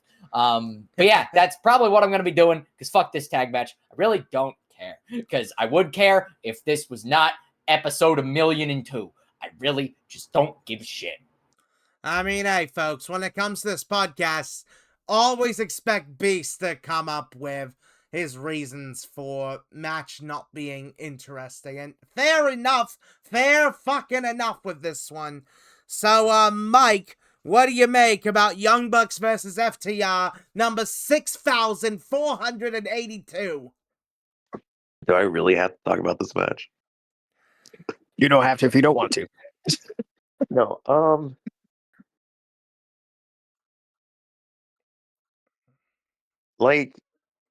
I guess. I'll take FTR winning, but that's all I can say is just it's happened so many times. It's okay, cool. FTR is probably going to win because, they're probably going to use this. Excuse me. Ooh, I just burped. It's my seltzer talking.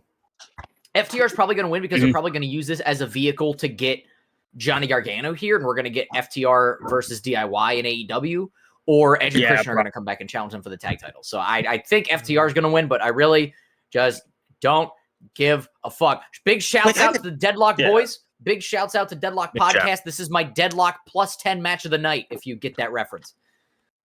There you go. Yeah. If you get that reference, then you get that reference. Man. I'll tell you. Maybe it would have been interesting if there was a stipulation or something like that. Yeah, that's kind of in, but like, maybe if it was a stipulation added to it, maybe I'd be more interested. But even then, it's like, yeah, I would care there's more. So much going on. Yeah, like a stipulation. Like there's just so much going on, and like you said, it's probably a vehicle to get Gargano into the AEW. Because let's be honest, he's going to probably AEW. It's gonna happen. It's gonna happen. They're gonna get DIY versus FTR, DIY versus the Don Callis from a DIY versus whoever the heck they have over there at this point, which would be fun. I'm not gonna lie. But yeah, it's really basically a vehicle, pretty much at this point. Just I wish they. I mean, they've wrestled so many times that a stipulation would be. Imagine like a tag team I Quit match. Like that would have been sick. Oh, that would have been. Oh, a tag team. That's never. I don't think it's ever been done before. That'd been incredible. That'd been cool as fuck. Because, again, they've wrestled so many fucking times that, do something fresh. But, please. Oh, well. Please.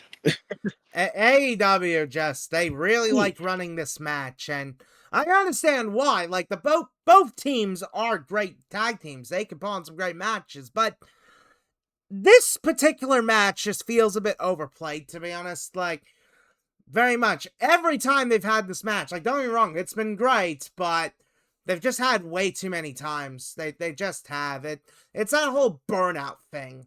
It really is. And I mean, look, I'm a fan of the Young Bucks. Absolutely. And FTR, I used to like them as much of a thing, but nowadays, I couldn't really give a shit about FTR, especially with fucking Stokely. I cannot stand fucking Stokely. Just, Stokely ruined fucking FTR, in my opinion. He really did. But I don't really care for this match. I really don't. And you know what? Beast, I hate having to steal your shtick here again, but I might have to play something myself. In fact, I might even consider during this match going for a walk. Actually, yeah, because like it would be Sunday in the US, Monday, Australia sort of thing. I probably would be going out for a walk and catching some Pokemon in Pokemon Go. That's what I'd be doing instead of watching the fucking match. Like, seriously, I just, like, both teams are great, but it's just been overplayed so much. If I had to pick a team to win, I'm gonna go with the Young Bucks. FTR's reign has been so shit, and I don't really care enough about Edge and Christian coming back in the minute. And I should care. It's Edge and fucking Christian, but I just... That can be a non-title story. That can be a fucking non-title story that leads to FTR retiring as well as Edge and Christian. I couldn't really care fucking less. Just... Yeah, Bucks win. Bucks have one last world tag title run for them. There you go. It's as simple as that. This very much is going to be the least interesting match of the show, in my opinion, and honestly, this will be the piss break match. Because nobody cares. Like, the good talent, just nobody cares. But you know what people might actually care for? And I can't believe I am saying that people are actually going to care about this over a Young Bucks and FTR match. It is for the Women's Tag Team Championships, and it is the Babes of Wrath, Willow Nightingale and Holly Cameron, taking on Megan Bayne and Lena Cross. Actually, Lena Cross is actually going to be more or less working double duty on this show, which... So is Willow. Yeah, so it's like... That's an interesting double direction. Duty all around. Oh, yeah. It's an interesting direction for them to go with, but... I mean... Fair enough, I suppose. Yeah, I mean, both of these teams are pretty damn good here. Although Lena Cross and Megan Bayne... not the pairing I would have expected, because like the pairing for like the most recent time has been Megan Bay and Penelope Ford, but I think Penelope Ford got injured. I think did she get injured? I think I'm not 100% sure. Either that or she's taking a leave. I think she might have got hurt, but I don't remember off the top of my head. If she did, get well soon. What are we talking about? Did Penelope Ford get hurt? Yes, she got hurt about a few okay. weeks ago during a spot, Right. and she injured her knee because yes. Get well soon, Penelope Ford. Get well soon. Oh yeah, absolutely get well soon there. But this is definitely a match to keep some level of interest in. It's definitely gonna be a fun one, that's for sure. So Mike, I'll start with you here. What do you make of the women's tag team championship match? Ooh, that's a good question. Because I don't know how to properly put into words. Because it's like the Babes of Wrath. Like I feel like at this point, I think we can all agree that any tag team that Harley Cameron is in has been entertaining, right? Because like Harley and Anna Jay was great. And then the Babes of Wrath with Willow Nightingale, I feel like has been a very unique combination, especially of how their personalities are very kind of similar, but also like different at the same time. Because like Willow's kind of more, you know, kind of more on the shy phase, and then Harley Cameron's this, outgoing personality. So, seeing Harley get her first tag team championship win with Willow Nightingale, it is really cool. Obviously Willow Nightingale, on her own right has been a singles champion and all that stuff. Megan Bain is a really cool competitor. I'm not gonna lie. Like I met her in 2023, 24, over at GCW Game Changer Wrestling, and her athleticism and the power that she has within her offense is really cool. Um, Not too familiar with Lena Cross though, so I can't say too much about it. With her seeing her stuff. I mean, would it be cool to see Megan get her first championship in AEW? Yeah, but I mean, the Babes of Wrath I think are still on that hot streak of being champs, so I'm gonna go with the Babes of Wrath retaining. Ooh, that's very fair. I can definitely understand that there, Mike. I think I'll go with you next, HeelBalor. What do you make of the women's tag team championship match? I'm very excited for this one because one, um, it's going to be like one of those matches where this is on Zero, right? This is on the main card. This is on the main card. Willow's This is on the main one-on-one card, match okay. with Lena Cross is on 0 Hour. Okay. Lena Cross should win that one, by the way. I'm big Lena. I love Lena Cross. She's great. This one here, this could be fun. I'm not the biggest fan of Willow. I will say that she's over. She is talented at what she does. Um, she's just not for me. It makes any sense. Maybe again, just like Orange Cassidy, I was the same way with him. Maybe she'll grow on me, but just takes a while. Harley Cameron's awesome. I love Harley Cameron, and she's great at what she does. She's funny. She's charismatic. She's a little bit clunky here and there in the ring, but that can be worked on, obviously. Then there's Lena Cross and Megan Bain. Megan Bain's awesome. I've seen her on the Indies, a few GCW shows, I believe. It's pretty cool. Lena Cross, I was introduced to her in 2024-ish.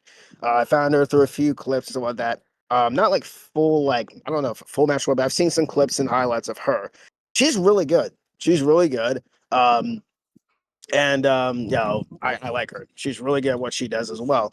I think we need new tag champs here. Against nothing against Willow and Harley. They've been great champs, but I don't know. I feel like with the double duty, I feel like that's gonna be a lot on Willow, which again she's pulling it out the doubleness.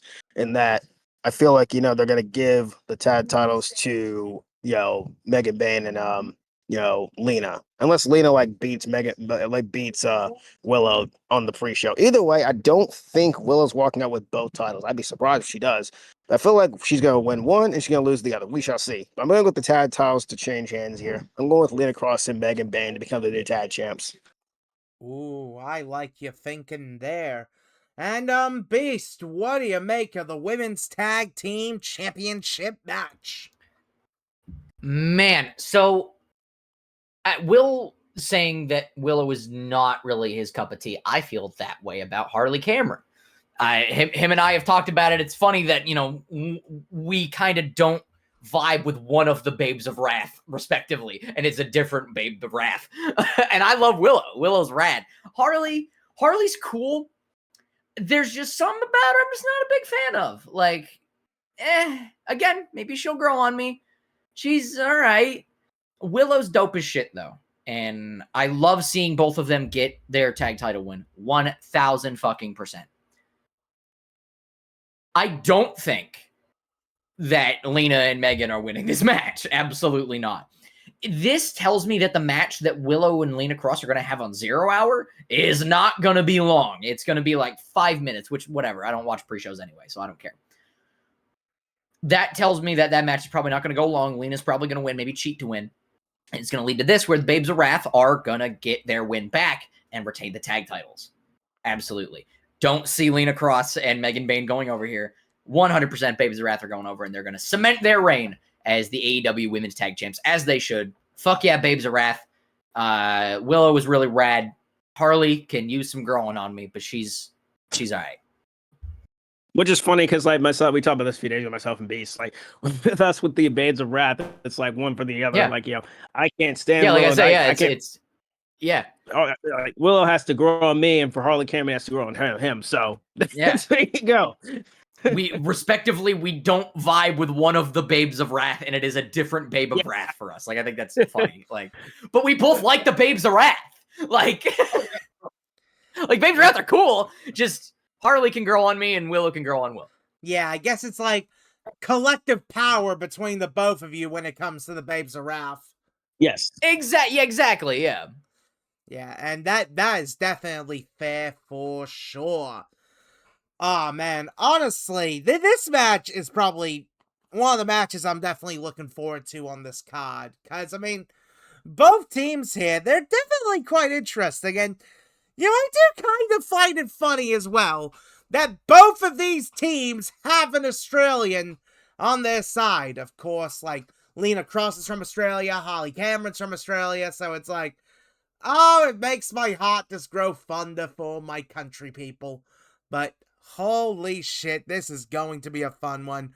I am absolutely a fan of both Babes of Wrath, Harley Cameron and Willow Nightingale. I really enjoy. Both of them got like a bubbly personality that I really like. Megan Bayne is really good. Like, she is definitely fantastic for sure. And Lena Cross, not too familiar with her, but I'm interested to see how she does in AEW. So, yeah, definitely exciting here. I'm actually going to be the odd one out with this, because I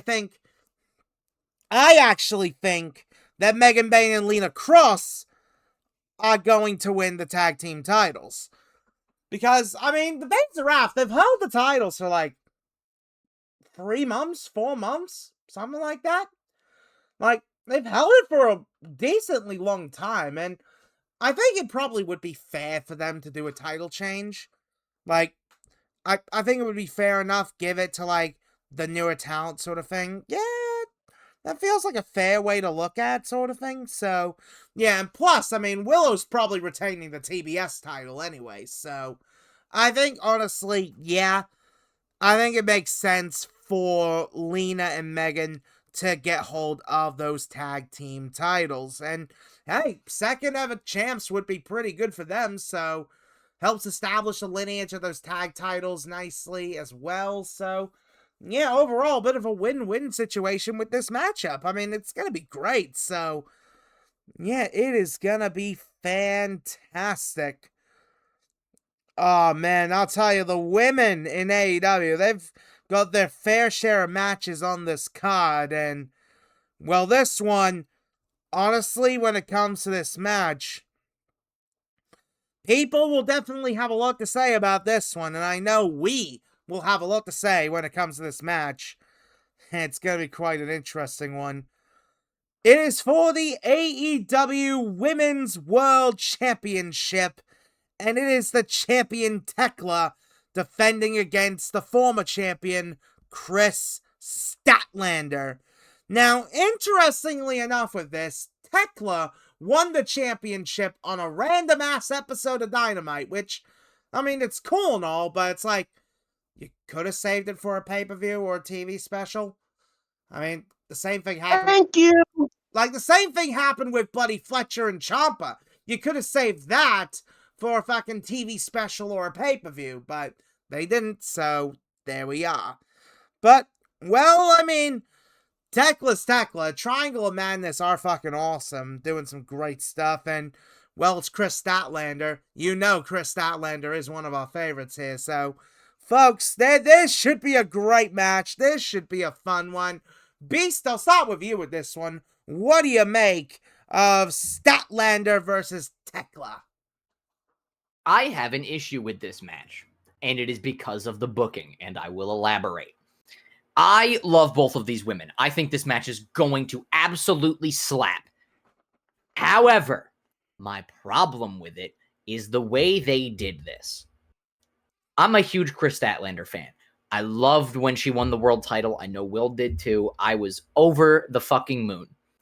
When she lost to Tekla on Dynamite, why?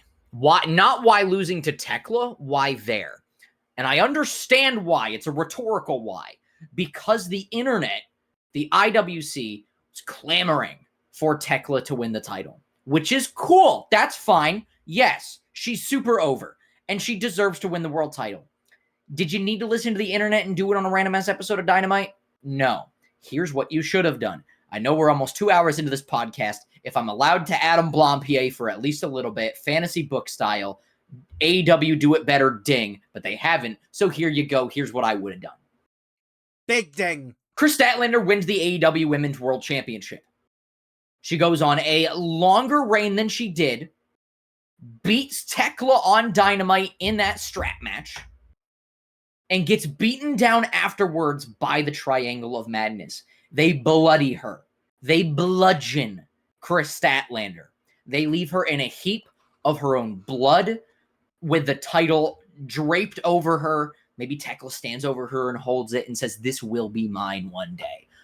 But for now, you're going to have to sit in the hospital and think about what you have just gotten yourself into.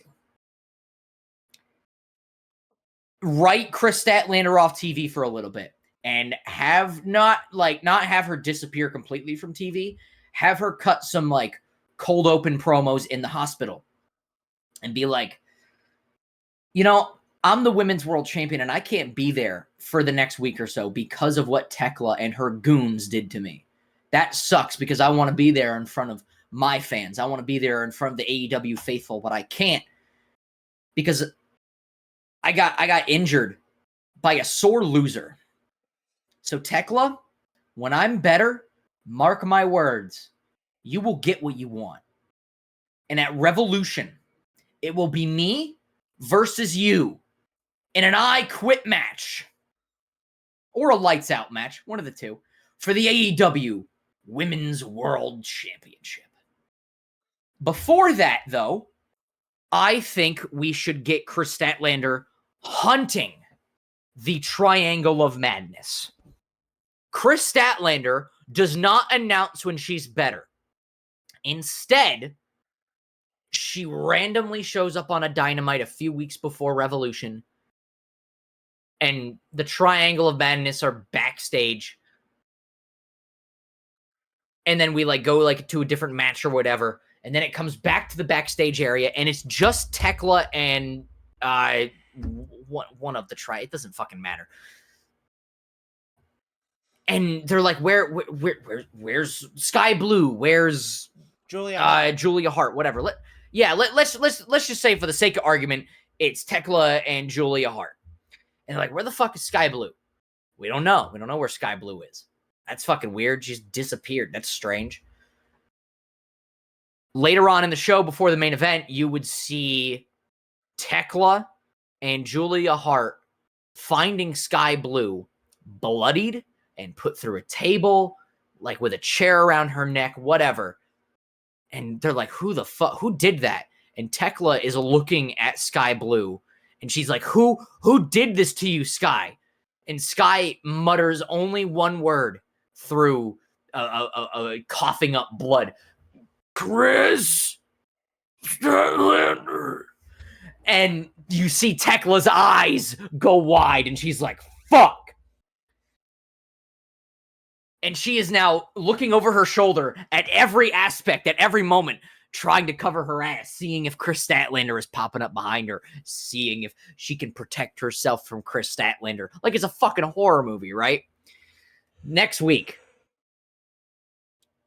get a backstage segment between Julia Hart and Tekla, and they're talking about Sky Blue. Like, oh man, I hope Sky Blue's okay. Like she's in the hospital. I hope she's all right. Like Chris Statlander, I hope didn't hurt her too bad. Like, and Julia Hart's like, are you worried, Tekla? Are you worried about Chris Statlander? And Tekla's like, fuck no.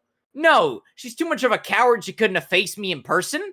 After we beat her up, she had to secretly come back from the hospital and injure one of my teammates. I'm not worried. I'm not worried at all, Julia. In fact, I dare her to do something tonight, but she fucking won't. Too much of a coward. We go to a couple more matches. We go back to a backstage segment, and it's just Tekla. It's just Tekla in the dressing room, and she's getting ready for, let's say she has a match that night. She's getting ready for a match that night, and she's looking around her like, where the fuck? Where the fuck's Julia Hart? Julia? Calls out to her, no answer. Tries calling her on her cell phone. No answer. Texts her, hey, where are you at? Nothing. She's getting a little nervous, and she finishes, like, quickly puts on her gear, and her match is next, and she's like, fuck, and she's like running around backstage. Julia, where are you? And she finds Julia absolutely destroyed in the back. Again, bloodied, bludgeoned, slammed into some road cases, put through a table. She's got barbed wire wrapped around her, whatever. She's like, oh, fuck.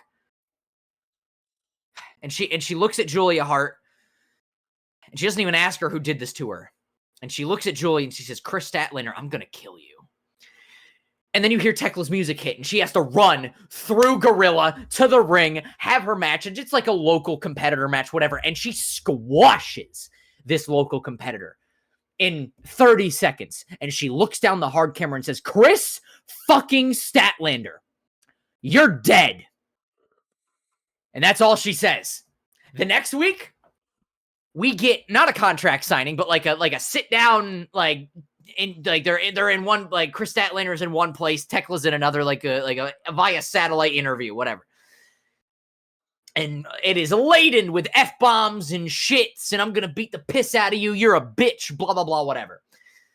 A profanity laden interview between the two, and that leads to Revolution, where we get either an I Quit match or a lights out match, like Chris Statlander said, because Tekla was like, no, I'm not going to give you that. But after Chris Statlander bludgeoned two of the Triangle of Madnesses, two of the people in the Triangle of Madness, that was a horrible way to word it, two of Tekla's teammates in the Triangle of Madness, there you go.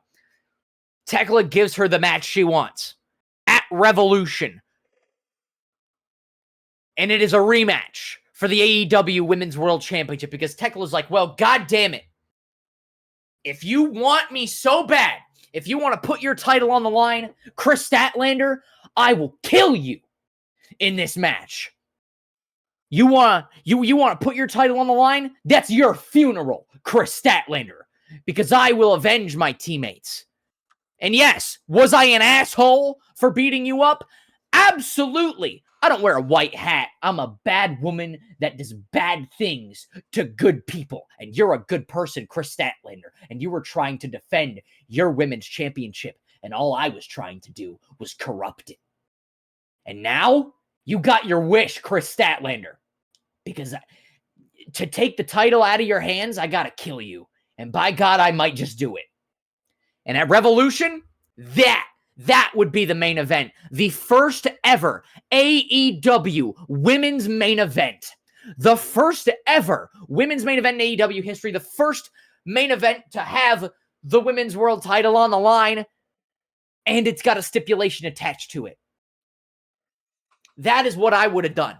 Because again, it would be the first AEW Women's World Championship main event on pay-per-view. It would be Chris Statlander versus Tekla for the AEW Women's World Championship in either a lights out match or an I Quit match. And that is where Tekla would beat Chris Statlander at this show in the main event, making history. But they didn't do that. And they fucked it up. Because I'm a huge Chris Statlander fan. And I don't want to see Chris Statlander beat Tekla. I don't. Because Tekla deserves a long reign. Like Chris Statlander deserved a longer reign. It's not the fact Chris Statlander lost her title to Tekla. It's the fact of when they did it. It's the fact her title reign was so short. They should have had her lose it at Revolution in the main event of the pay-per-view against Tekla in either an I Quit or a lights out match. That's what I would have done. Oh, what about Hangman and MJF being Texas Death? I don't know. You still could have done that. Like, you could have done that, like, as the co-main, or, like, that could have been, like, the third to last match, and you could have had, like, a piss break match, and then did Tekla versus Chris Statlander in either an I Quit or a lights out. But that's just me. I mean, look, Tekla versus Statlander could still have a chance to be a main event, but don't get your hopes up, folks. Yeah, no, I don't think it will. And I think they should have built this better. And I think having Chris Statlander still be world champ and lose it at this show would have been the way to go. However, we're here, and I think Tekla is retaining. Unfortunately. And I also would think it would be unfortunate if Chris Statlander were to win. It is a very unfortunate situation that AEW has booked themselves in. Because either way, people are going to be a little mad. You're not going to please everybody. You could have booked it a lot better, but you didn't. Learn from your mistakes and maybe book it better in the future. Maybe we could do a rehash of this, but we'll cross that bridge when we get to it. But for now, I have Tekla retaining. However, Chris Statlander should have held the world title until now, and this is the show where she should have lost it to Tekla. But what the fuck do I know? I mean, hey, you make some good points there with that. A lot of very good points. So, Mike, definitely a lot there for you to go off of here. What do you make of the AEW Women's World Championship match? Well, first and foremost, I was I there when that happened? I think I might have been in person when that happened. Yes, you were there. You were there. Yeah, I was there when that happened.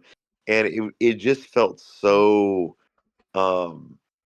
awkward when that happened, because like it was such a great match, and then the result that ended up happening was just kind of like, I mean, if they were going for the shock factor, they did it, but like it wasn't a good shock. You know what I mean? It was like kind of one of those like, why? Because again, it was like interference, and then Thea Hale wins the championship. I mean, I don't know. Like,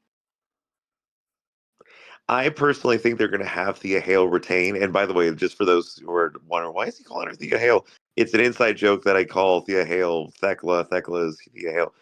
Yeah. Anyway, but yeah, I do think that she does retain. But I love Chris Statlander, and I feel like her winning the title back at Revolution would be cool. But it also devalues what they're trying to build with Thekla, because like, you have Statlander lose on an episode of Dynamite, but then it's like, where do you go from there? And this is like Thekla's first real like challenge, especially on a pay-per-view scale like this, like Revolution. So like her first major defense. Yeah. So I have Thekla retaining. I would love if Chris, regained the title, but it would, if it does happen, it would devalue Thekla as a champion, especially since she won it relatively quickly on a Dynamite rather than like a regular pay-per-view. So that's what I have. Thekla retaining. Oh yeah, it's definitely a hard situation to like think about, because like obviously that matter of like, oh, do I want this person to win, but it would affect the other person this way? Like it's complicated, but it's the kind of complicated that we do like to see sometimes. Like, sure, it may make things harder to predict in a sense, but hey, it makes things more interesting, I suppose. So Right, HeelBalor. I know this is obviously one that I think a lot of our fans very much would like to hear your opinion about. What do you make of the AEW Women's World Championship match? I love both women. Let me establish that, obviously. Obviously, as everybody knows, that's been my girl since the beginning of this company. I was so happy when she won the title. Very happy. Tekla, same thing. Been a fan of her a little before I first came into AEW from Stardom. But I saw his clips, stuff like that, and matches of hers. She's really good. She never held a world championship there apparently, so I'm glad she got her moment. Beast said it best. You don't always have to listen to the IWC. You really shouldn't always have to listen to the IWC. This is going to be fun because, again, this, I believe, is the rubber match. Stat won the first, Tackle won the second, so this is the rubber match. I like that it's 2 out of 3 falls. I personally would have had it be a steel cage. That's just me. I want to see some chaos and blood and anarchy. There you go. I'm very torn. Very torn. Now, let me talk about it. When Stat lost the title, I was so upset. I was very heartbroken. I wasn't really pissed. Again, B said best. For me, I wasn't mad Tekla won. No. As a Tekla fan, I'm glad that she won the title. It's how and it's where she won it at. A random Dynamite? Really? Even going into the match, I'm like, Stat's losing. So I knew it. I knew going into it, I'm like, Stat's losing the title. I really wanted this reign to be longer for Stat. A day before I believe she even did the match, she was on a podcast and she was on the brink of tears, legit, talking about like how the fans like, and this is on Tony Khan, I guess, on her, I don't know who it's really on, but the character side, like she's felt like she's not connecting with the fan base, so she's not connecting with the audience. I'm like, girl, I feel that, I do, and that hurts, because I wanted this to be longer. A little bit more longer title reign. Her TBS title reign was longer than her world championship run. Really, really think about that. Her TBS title reign was longer than her world championship reign. Not going to be said about many other wrestlers as well. But, there you go. I am very excited for the match. This new edge to Stat is great. Tekla, like I said, is incredible what she does. She cracks with every promo. Like just, she's all wild and insane out there. The whole, Thea Hale joke that Mike keeps throwing out. It always cracks me up. But in all seriousness, this is gonna be a very good match. Both women obviously are out there and kill each other and just chaos and anarchy. I can't wait for it. I'm saying that a lot in this video. I am very torn. So one hand, I want Stat to get it back. On the other hand, as a Tekla fan as well, I don't want her to lose it. It's her first change of pay-per-view defense ever. She deserves a little bit longer reign as well. It's hard, folks. It is very hard.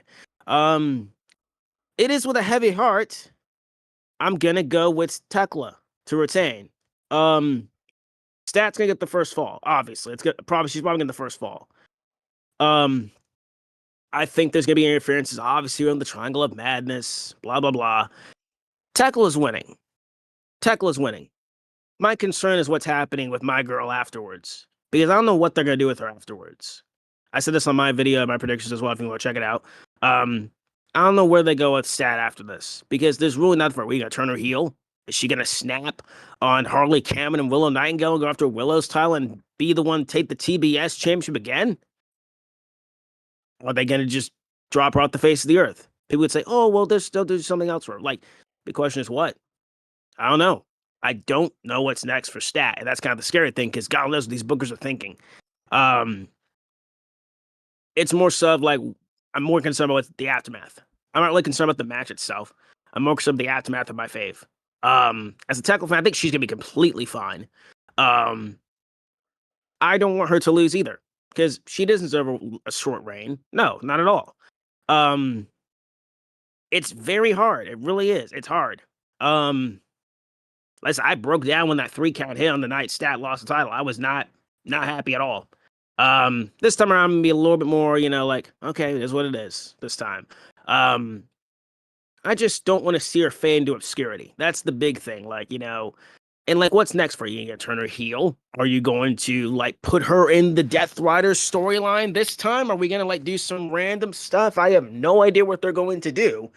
But I'm more concerned about the aftermath and what's gonna happen to my fave. Myself and Big Beast here are big stat fans from the very beginning of this company. I'm very concerned with what's going to happen with Chris after this match. Now, if she wins, of course I'll be happy. Very happy she gets it back. But also a little upset. Because Tekla didn't deserve that. Also, Tekla have a longer reign too. And not everyone can be pleased and happy in professional wrestling. You win some, you lose some. So I'm going to have to sacrifice my fave to lift up another fave of mine. I do hope Stat gets it back one day. And I hope she does become women's champ again. She deserves it. And she deserved a little bit longer reign. The reign was great. That's why I wanted to keep going on and on. Like, not all the way like to All In or something. No. She would have broken Sheeta's record. If that's the case, that would have been awesome. I wanted a bit more of this. I didn't like the side quests they put her on, like with the Harley Cameron and Willow Nightingale thing and all that. She was just basically doing side quests as champ. It's kind of like someone threw this out on Twitter a few months ago. It's kind of like Mariah May's title run. They didn't really give her much to sink her teeth into. Same with Mariah. Now, maybe I'm looking at it wrong. Maybe people think I'm just crazy. But for me, well, again, she's not the best promo cut. I would have preferred her to cut more promos in the ring, maybe more on, backstage segments, something like that. She needed more to sink her teeth into. Just like Mariah, I feel like Stat got shafted for the new shiny toy. Difference, I like this new shiny toy. That was freaking incredible. So I'm very torn on this shit.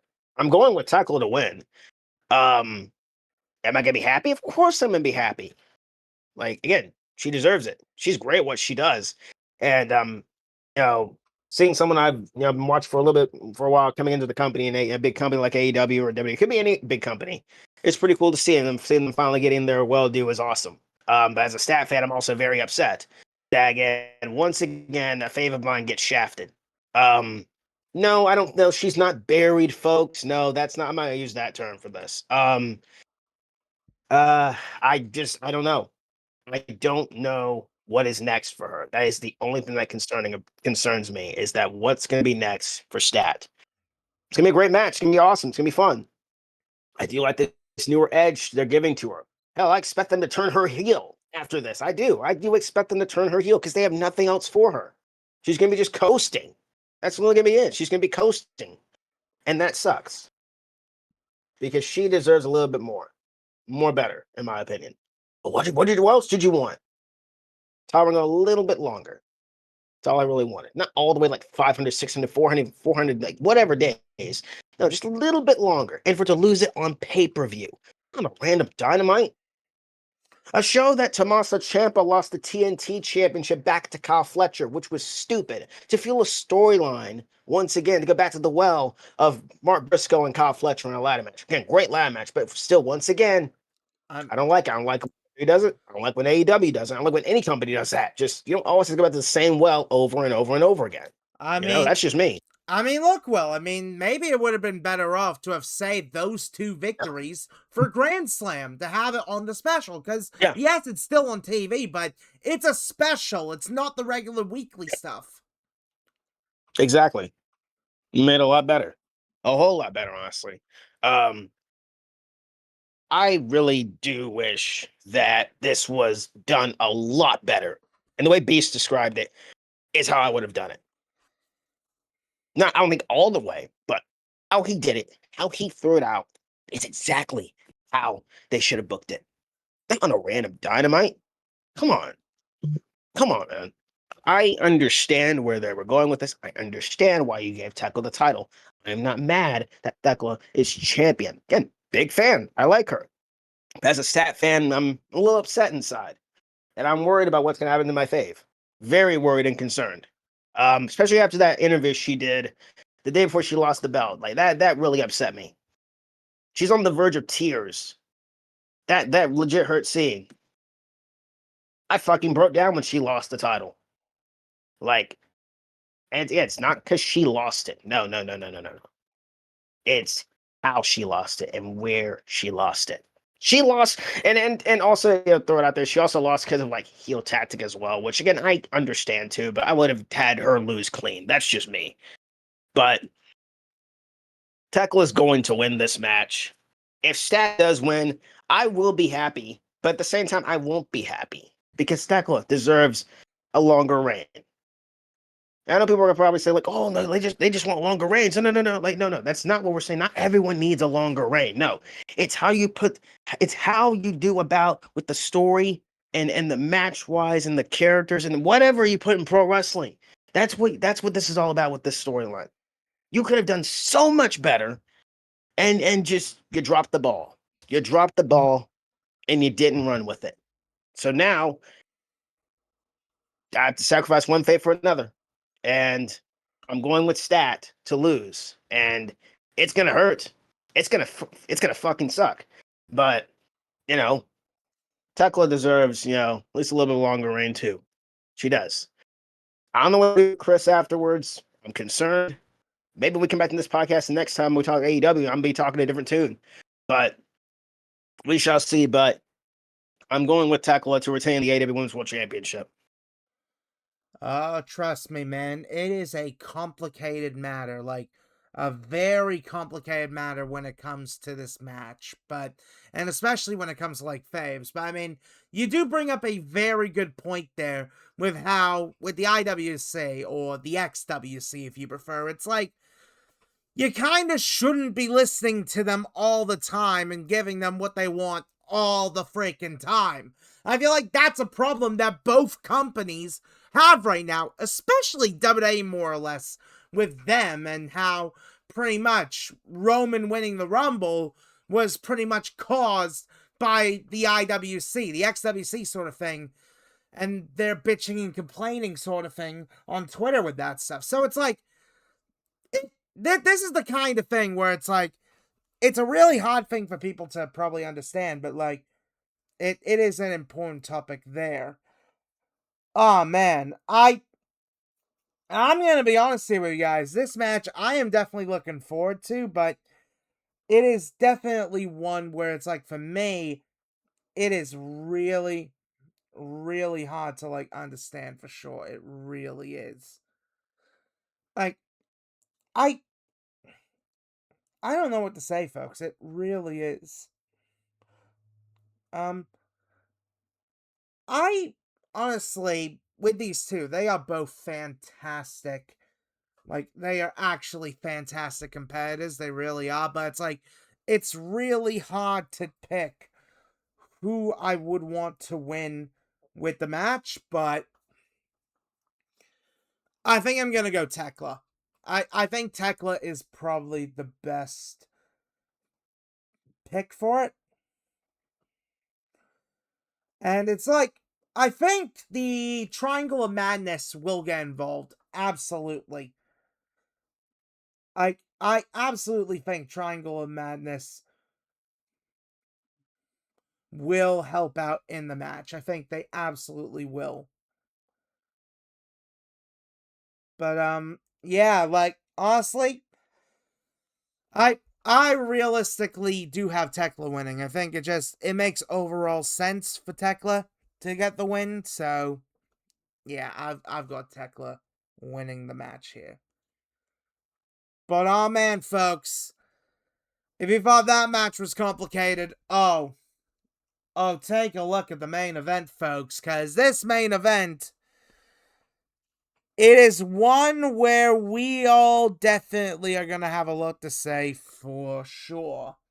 As it is for the AEW World Championship, and it is Texas Deathmatch, as it is indeed Hangman Adam Page taking on the champion, MJF.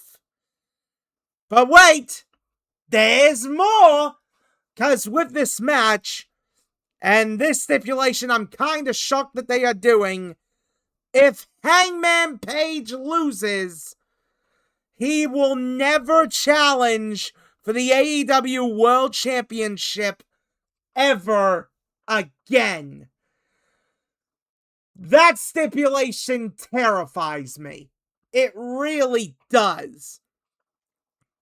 And I'll get to it when I talk about the match myself a bit later, but my God, it is interesting. Of course, this whole story all sparked because of Max and his little contract, cashing it in, winning the belt at World's End, taking down everybody, being, well, the world champion who pretty much acts like someone who would be close to the current political regime, in my opinion. And, well, yeah, I think these guys probably will give this match a bit more justice than me, but look, it is gonna be a complicated one. I think we're gonna have a lot to say about this, so I'm HeelBalor. I'll start with you here. What do you make of Hangman Page versus MJF Texas Death? Blood, just lots of blood and chaos and anarchy. Again, I'm saying that a lot in this video. Pardon that. But still, that's pretty much what this is going to be. You got Maxi Pad running from the hangar. You got him basically, throwing out, like, oh, I don't want to be involved in this. Oh, and by the way, it's going to be MJF's birthday. So happy birthday, MJF, on that day. Have a great time. Have a great time. Jeez Louise, that's going to be fun. But, Hangman, him number one contender, all that, him and MJF always have fun matches. The great storytelling, great chemistry in the ring. The only nitpick I have is like, I just want to talk about this little thing that happened on Dynamite. We should have done that press conference in the ring. That didn't need backstage stuff. That's just me. I understand they did that to get the sports feel. I understand they did that to get the brawling outside into the ring. But we could have done that inside the ring. That's just me. Little nitpick there, but that's neither here nor there. MJF's World Title Run's been fun. I have really been enjoying it. The Hanger, always been loving what he's doing. He's losing this match. He's not winning the title back. He's gonna lose. It's gonna take him a while. It's gonna take a while to keep him down. MJF's gonna escape by the skin of his teeth. Literally by the skin of his teeth, he's going to escape this match.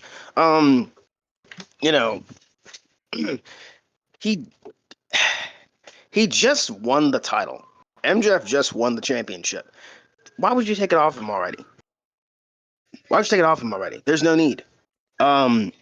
He's keeping the belt. He's remaining champion.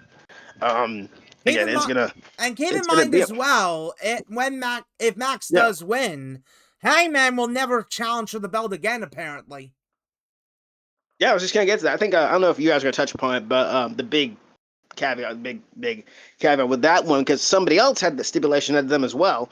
But I'll touch upon that. Cody Rhodes had that stipulation to it as well. Now, for him, he did, he actually didn't challenge for the world championship ever again, obviously, because he didn't want to win the world title and be seen over the world championship, which I guess is fair. Heyman, on the other hand, is a different kind of beast. Pun intended. Copyright infringement beast. The fuck did you just say? A different kind of beast. That's copyright infringement, sir. Yeah, ding. Exactly. There you go. Ding. The stipulation at it is, I don't know, kind of stupid, but a little bit. I can understand where they're coming from a little bit, but I would have done something different. In the end, MJF's gonna win. Heyman's gonna go back on his word down the road. You know that's coming. He's gonna use the turn heel. I'm never gonna turn for world title again. He's gonna get desperate. He's gonna be wanting to be world champ again. He's gonna use the turn heel. MJF's gonna win, but I'm on top of the aftermath.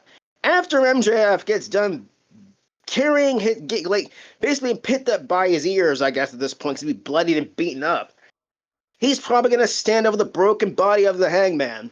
The crowd's gonna be booing. They're gonna do the fake out like we're going off the air, and then Elevated hits. And out comes my man, the Billy Goat, William Ospreay. He's gonna come out. He's gonna look down the champ. He's gonna look down ramp. He's gonna get in the ring. Look at the world championship. Look at MJF. Give him a smirk and smile. How you doing, bruv? He's going to hit him with the Stormbreaker or the Tiger Driver 91, hold the world championship up in the air, and the show goes off the air with Ospreay returning. That's what I think's going to happen. They've stopped playing promo packages for him. He is tatted up. That's all I'm saying. He is tatted up. Jeez Louise. And I think he's coming back to close the show. They want something fun. They don't want the crowd going, too ape shit when Hangman loses. Now, if Hangman does win, I mean, cool, I guess, but no, he had his turn.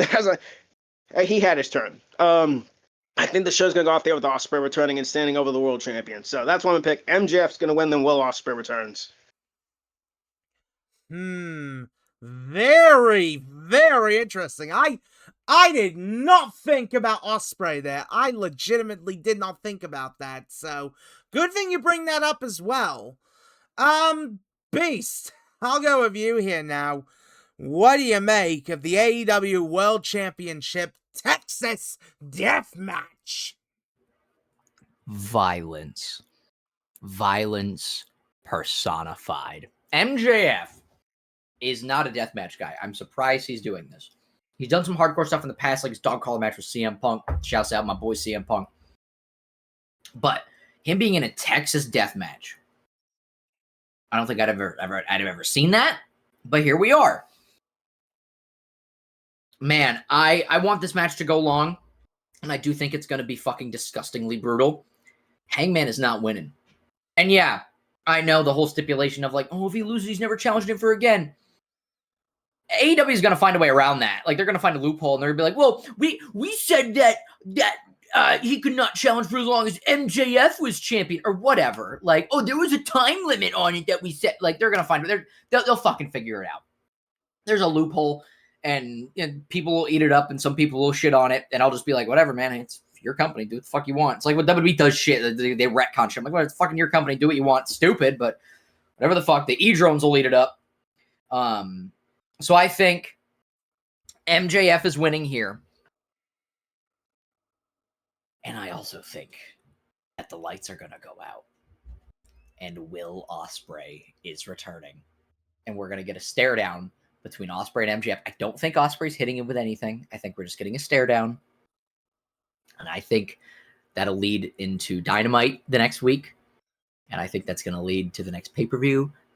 Or like whenever they do Wembley Stadium. I don't know if that's the next show or what. I think Ospreay's winning at Wembley. Wembley's in August. The next pay-per-view is going to be Dynasty on the 12th of April. Okay. I did not realize Wembley was in August. Never mind then. Next pay-per-view is Dynasty. Okay. We could build to that and have Ospreay lose via cheating, I think is the way to go. And then we could build to the pay-per-view after that with maybe like Full Gear or something, and then have Ospreay win there. And I think Ospreay holds it then until World's End. Well, that'd be kind of complicated a little bit. But no, it wouldn't actually. No, it wouldn't, because World's End's obviously at the end of the year. What I think, what I would do, obviously Ospreay's going to return, or maybe Kenny Omega comes back. Well, Kenny Omega's going to go for Swerve, obviously, so that's where he's going to go. I feel like Ospreay's going to come back, do his whole shtick. Obviously, what we lay out here. I think what's going to happen. We are going to get Ospreay versus Kenny. Please this year. Spoiler, I think it is going to happen sometime this year. I'm not going to say where or when. I think Ospreay and MJF is going to happen at Dynasty. Ospreay's going to lose. He is. He's going to lose. And then we build towards the Owen. Oh, yeah, the Owen. Yeah, true. And then Ospreay wins the Owen. Okay, yeah. Ospreay wins the Owen. And then we go on to Wembley, where he wins the world championship, and I'm gonna cry like a freaking child. So okay, I can vibe with that. That's what that's about. I think, yeah. I said this when he won the title back. They could take it off of him. Now I'll say this: Ospreay's going to win the title, but I'm not gonna say who he's gonna win it from. For all we know, MJF probably won't be the world champ. But I do think Ospreay's winning the world title at Wembley. I just don't know if it's gonna be MJF though. So yeah, I think it is going to be. I think it's going to be MJF. There you go. Or here's another thing they could do. The show ends, it goes off the air. You could have them go off the air, but Ospreay does return. Maybe MJF doesn't stand with the broken body of the Hangman or whatever. Or maybe he does, and Ospreay helps him up, something like that. Maybe at the end of the show, Hangman turns heel on Ospreay. Okay. I mean, the Hangman's pretty cool as a heel anyways. and they had a great match, Double or Nothing last year. Either way, folks, I know what you're thinking, like, get on with it. Ospreay, I think, is returning at the show. They legit stopped playing promo packages for him. So I agree. I think Ospreay is returning as well, and I actually 100% agree now with what you said. That I think Ospreay and MJF is happening at Dynasty, and I think Ospreay's losing, and I think Ospreay's winning the Owen. I can absolutely vibe with that. 100% I can see that. And him winning the title at Wembley. 100%. I can absolutely see that happening as well. He's gonna win the belt at Wembley, and I think maybe he holds it until 2027 because the World's End literally at the end of the year, and Wembley's in August, so it's August. Yeah. That's like 4 months as champ. Not too bad. Yeah, I mean, but I think he holds till 2027, and he could fucking lose it at like. Oh yeah. Revolution, Grand Slam. Grand Slam, Grand Slam, yeah. Something like that. Yeah, Ospreay is returning at this show. Now, if he doesn't return, I don't know what ends the show. If he doesn't return, MJF is winning, and he's going to look down the camera and say, Mr. MGB Tyler, you're getting a tattoo of me! He doesn't even know I fucking exist, folks. We totally aren't going to share this video to him. Anyways, you're getting a tattoo, bro. Oh, God. There you go. Gonna happen. But yeah, I got MJF winning, and then I do have Ospreay returning. So, and this match is going to be fucking disgusting. Oh my lord. Violence. It's going to be gross, and I'm ready for it. Do I think they're going to drink each other's blood? I mean, please no, let's not drink each other's blood this time. Let's not do that. Let's go even further. I'm kidding, let's not go even further. No. Go as far as you want, AEW. Go as far as you want. Just have fun. And happy birthday, MJF. Have a great birthday.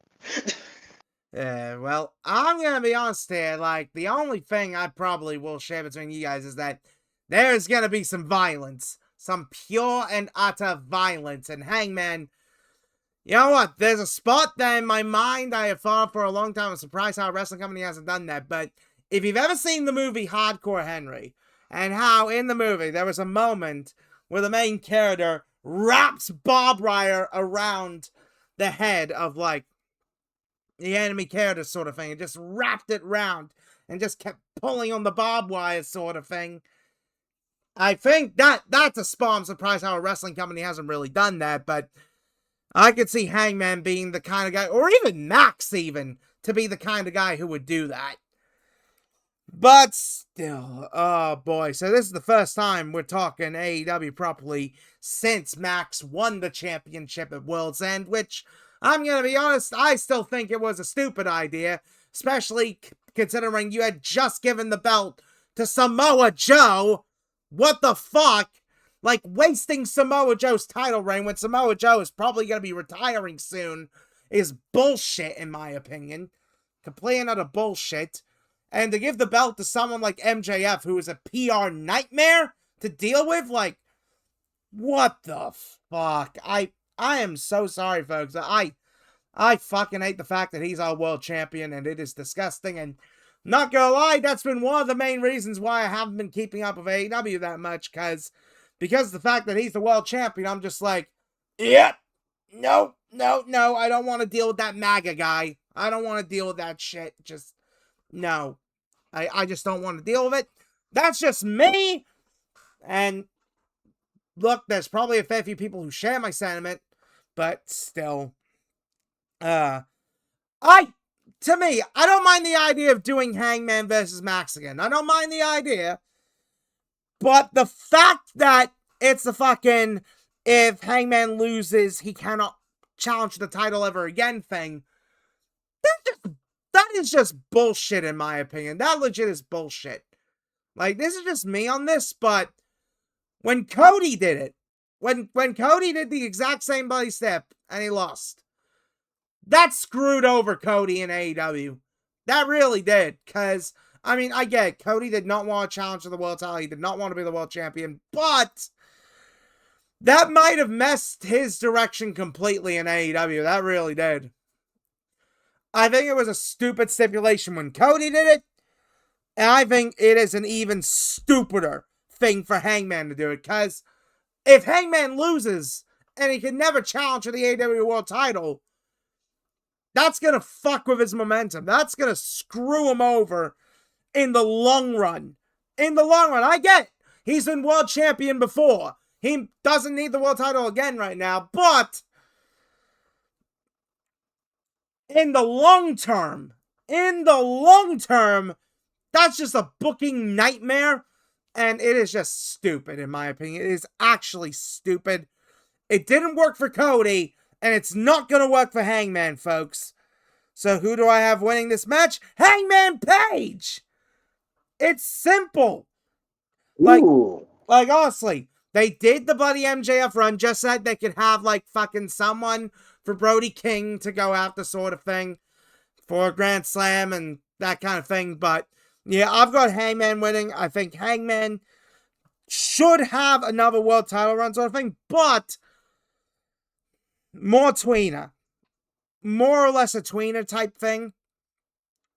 Like, not full heel, obviously. Not full heel, because, like, he's too over to be a heel. But more tweener. But after the match. After the match. Because there's a lot of theories going around about what could happen after the match. Will Max start his own faction? Will he join the Don Callis family? All that stuff. But I don't think that's going to happen. I mean, it could, but I don't think so. I think what's going to happen is simple. Lights go out, everyone's confused, and they think, oh, is this Will Ospreay? Is this Will Ospreay showing up? Lights come back up. Hangman is in a position where he is crouched down looking at the title. Swerve stomp. Yep. You see where I'm going with this. Because of the fact of the swerve heel turn sort of thing, if you're really committed to having Swerve be heel, why don't we run that shit back for Dynasty? Swerve versus Hangman, and have Swerve attack Hangman here, which would build to Dynasty. Honestly, I could see it. I could see the story going from Dynasty to Double or Nothing. I really could. And then Hangman can win the first match at Dynasty, but then Swerve wins the belt at Double or Nothing, well, if you see what I'm doing here, because of the heel Swerve sort of thing, Dynasty is where I would have Will Ospreay return. Not at Revolution, but Dynasty. That would be when Ospreay returns. He wins the Owen Cup, and he goes on to face Swerve in London. Because I think that would be a more interesting match. We already did the Buddy MJF story. We already did that, and we don't need to do it again. So, I think a Swerve Ospreay feud? I think that would be perfect. I mean, Swerve and Ospreay, they're like the two faces of the company in that sense. So it's it's kind of fitting. Run it back. Be down, run it back again. They had a match a few years ago at Forbidden Door. I loved it. You could do it again here. I wouldn't mind it. Yeah, I think realistically, it's a story that could make a lot of sense. And then you have that be the case, which would lead into Will Ospreay having his title run, sort of thing. And yeah, look, I think MJF is going to be a transitional champion, sort of thing. And look, it's not, I just feel like the whole stipulation they put into the match, the Buddy, if Hangman loses, he can never challenge thing, was a stupid idea. And I think AEW is stupid for considering that idea, so yeah, Hangman's winning in my opinion. It just makes Stipulation's sense. dumb. I understand the stipulation, but it's just really dumb. You could have done something different, in my opinion. I don't know what you would have done, but I would have done a better route with the story. Hey, man can't try for the world title. Again, it's probably also to maybe down the road turn him heel because he is going to go against his word. But I would have done something a little more differently. And I would have had a steel cage or I don't know. I just want to see a cage match. I just want to see a cage match nowadays. That is fair. That is fair on the cage match sort of thing. But yeah, I do absolutely have Hangman winning this one. May not be the option that a lot of people would want, but realistically, unlike a lot of the MJF fans on social media, I at least actually have some brain cells and I at least know what's best for business for AEW. And let's be honest here, MJF being the world champion, considering the things that he says and does on television, is bad for business. It's a PR nightmare, and it just... no. Just no. That's my opinion on that, but it is what it is. Oh well, folks, I'll tell you, Revolution is quite an interesting show. A lot of things that could happen, a lot of things that may not happen. Yeah, it is definitely gonna be an interesting one, folks. Oh man.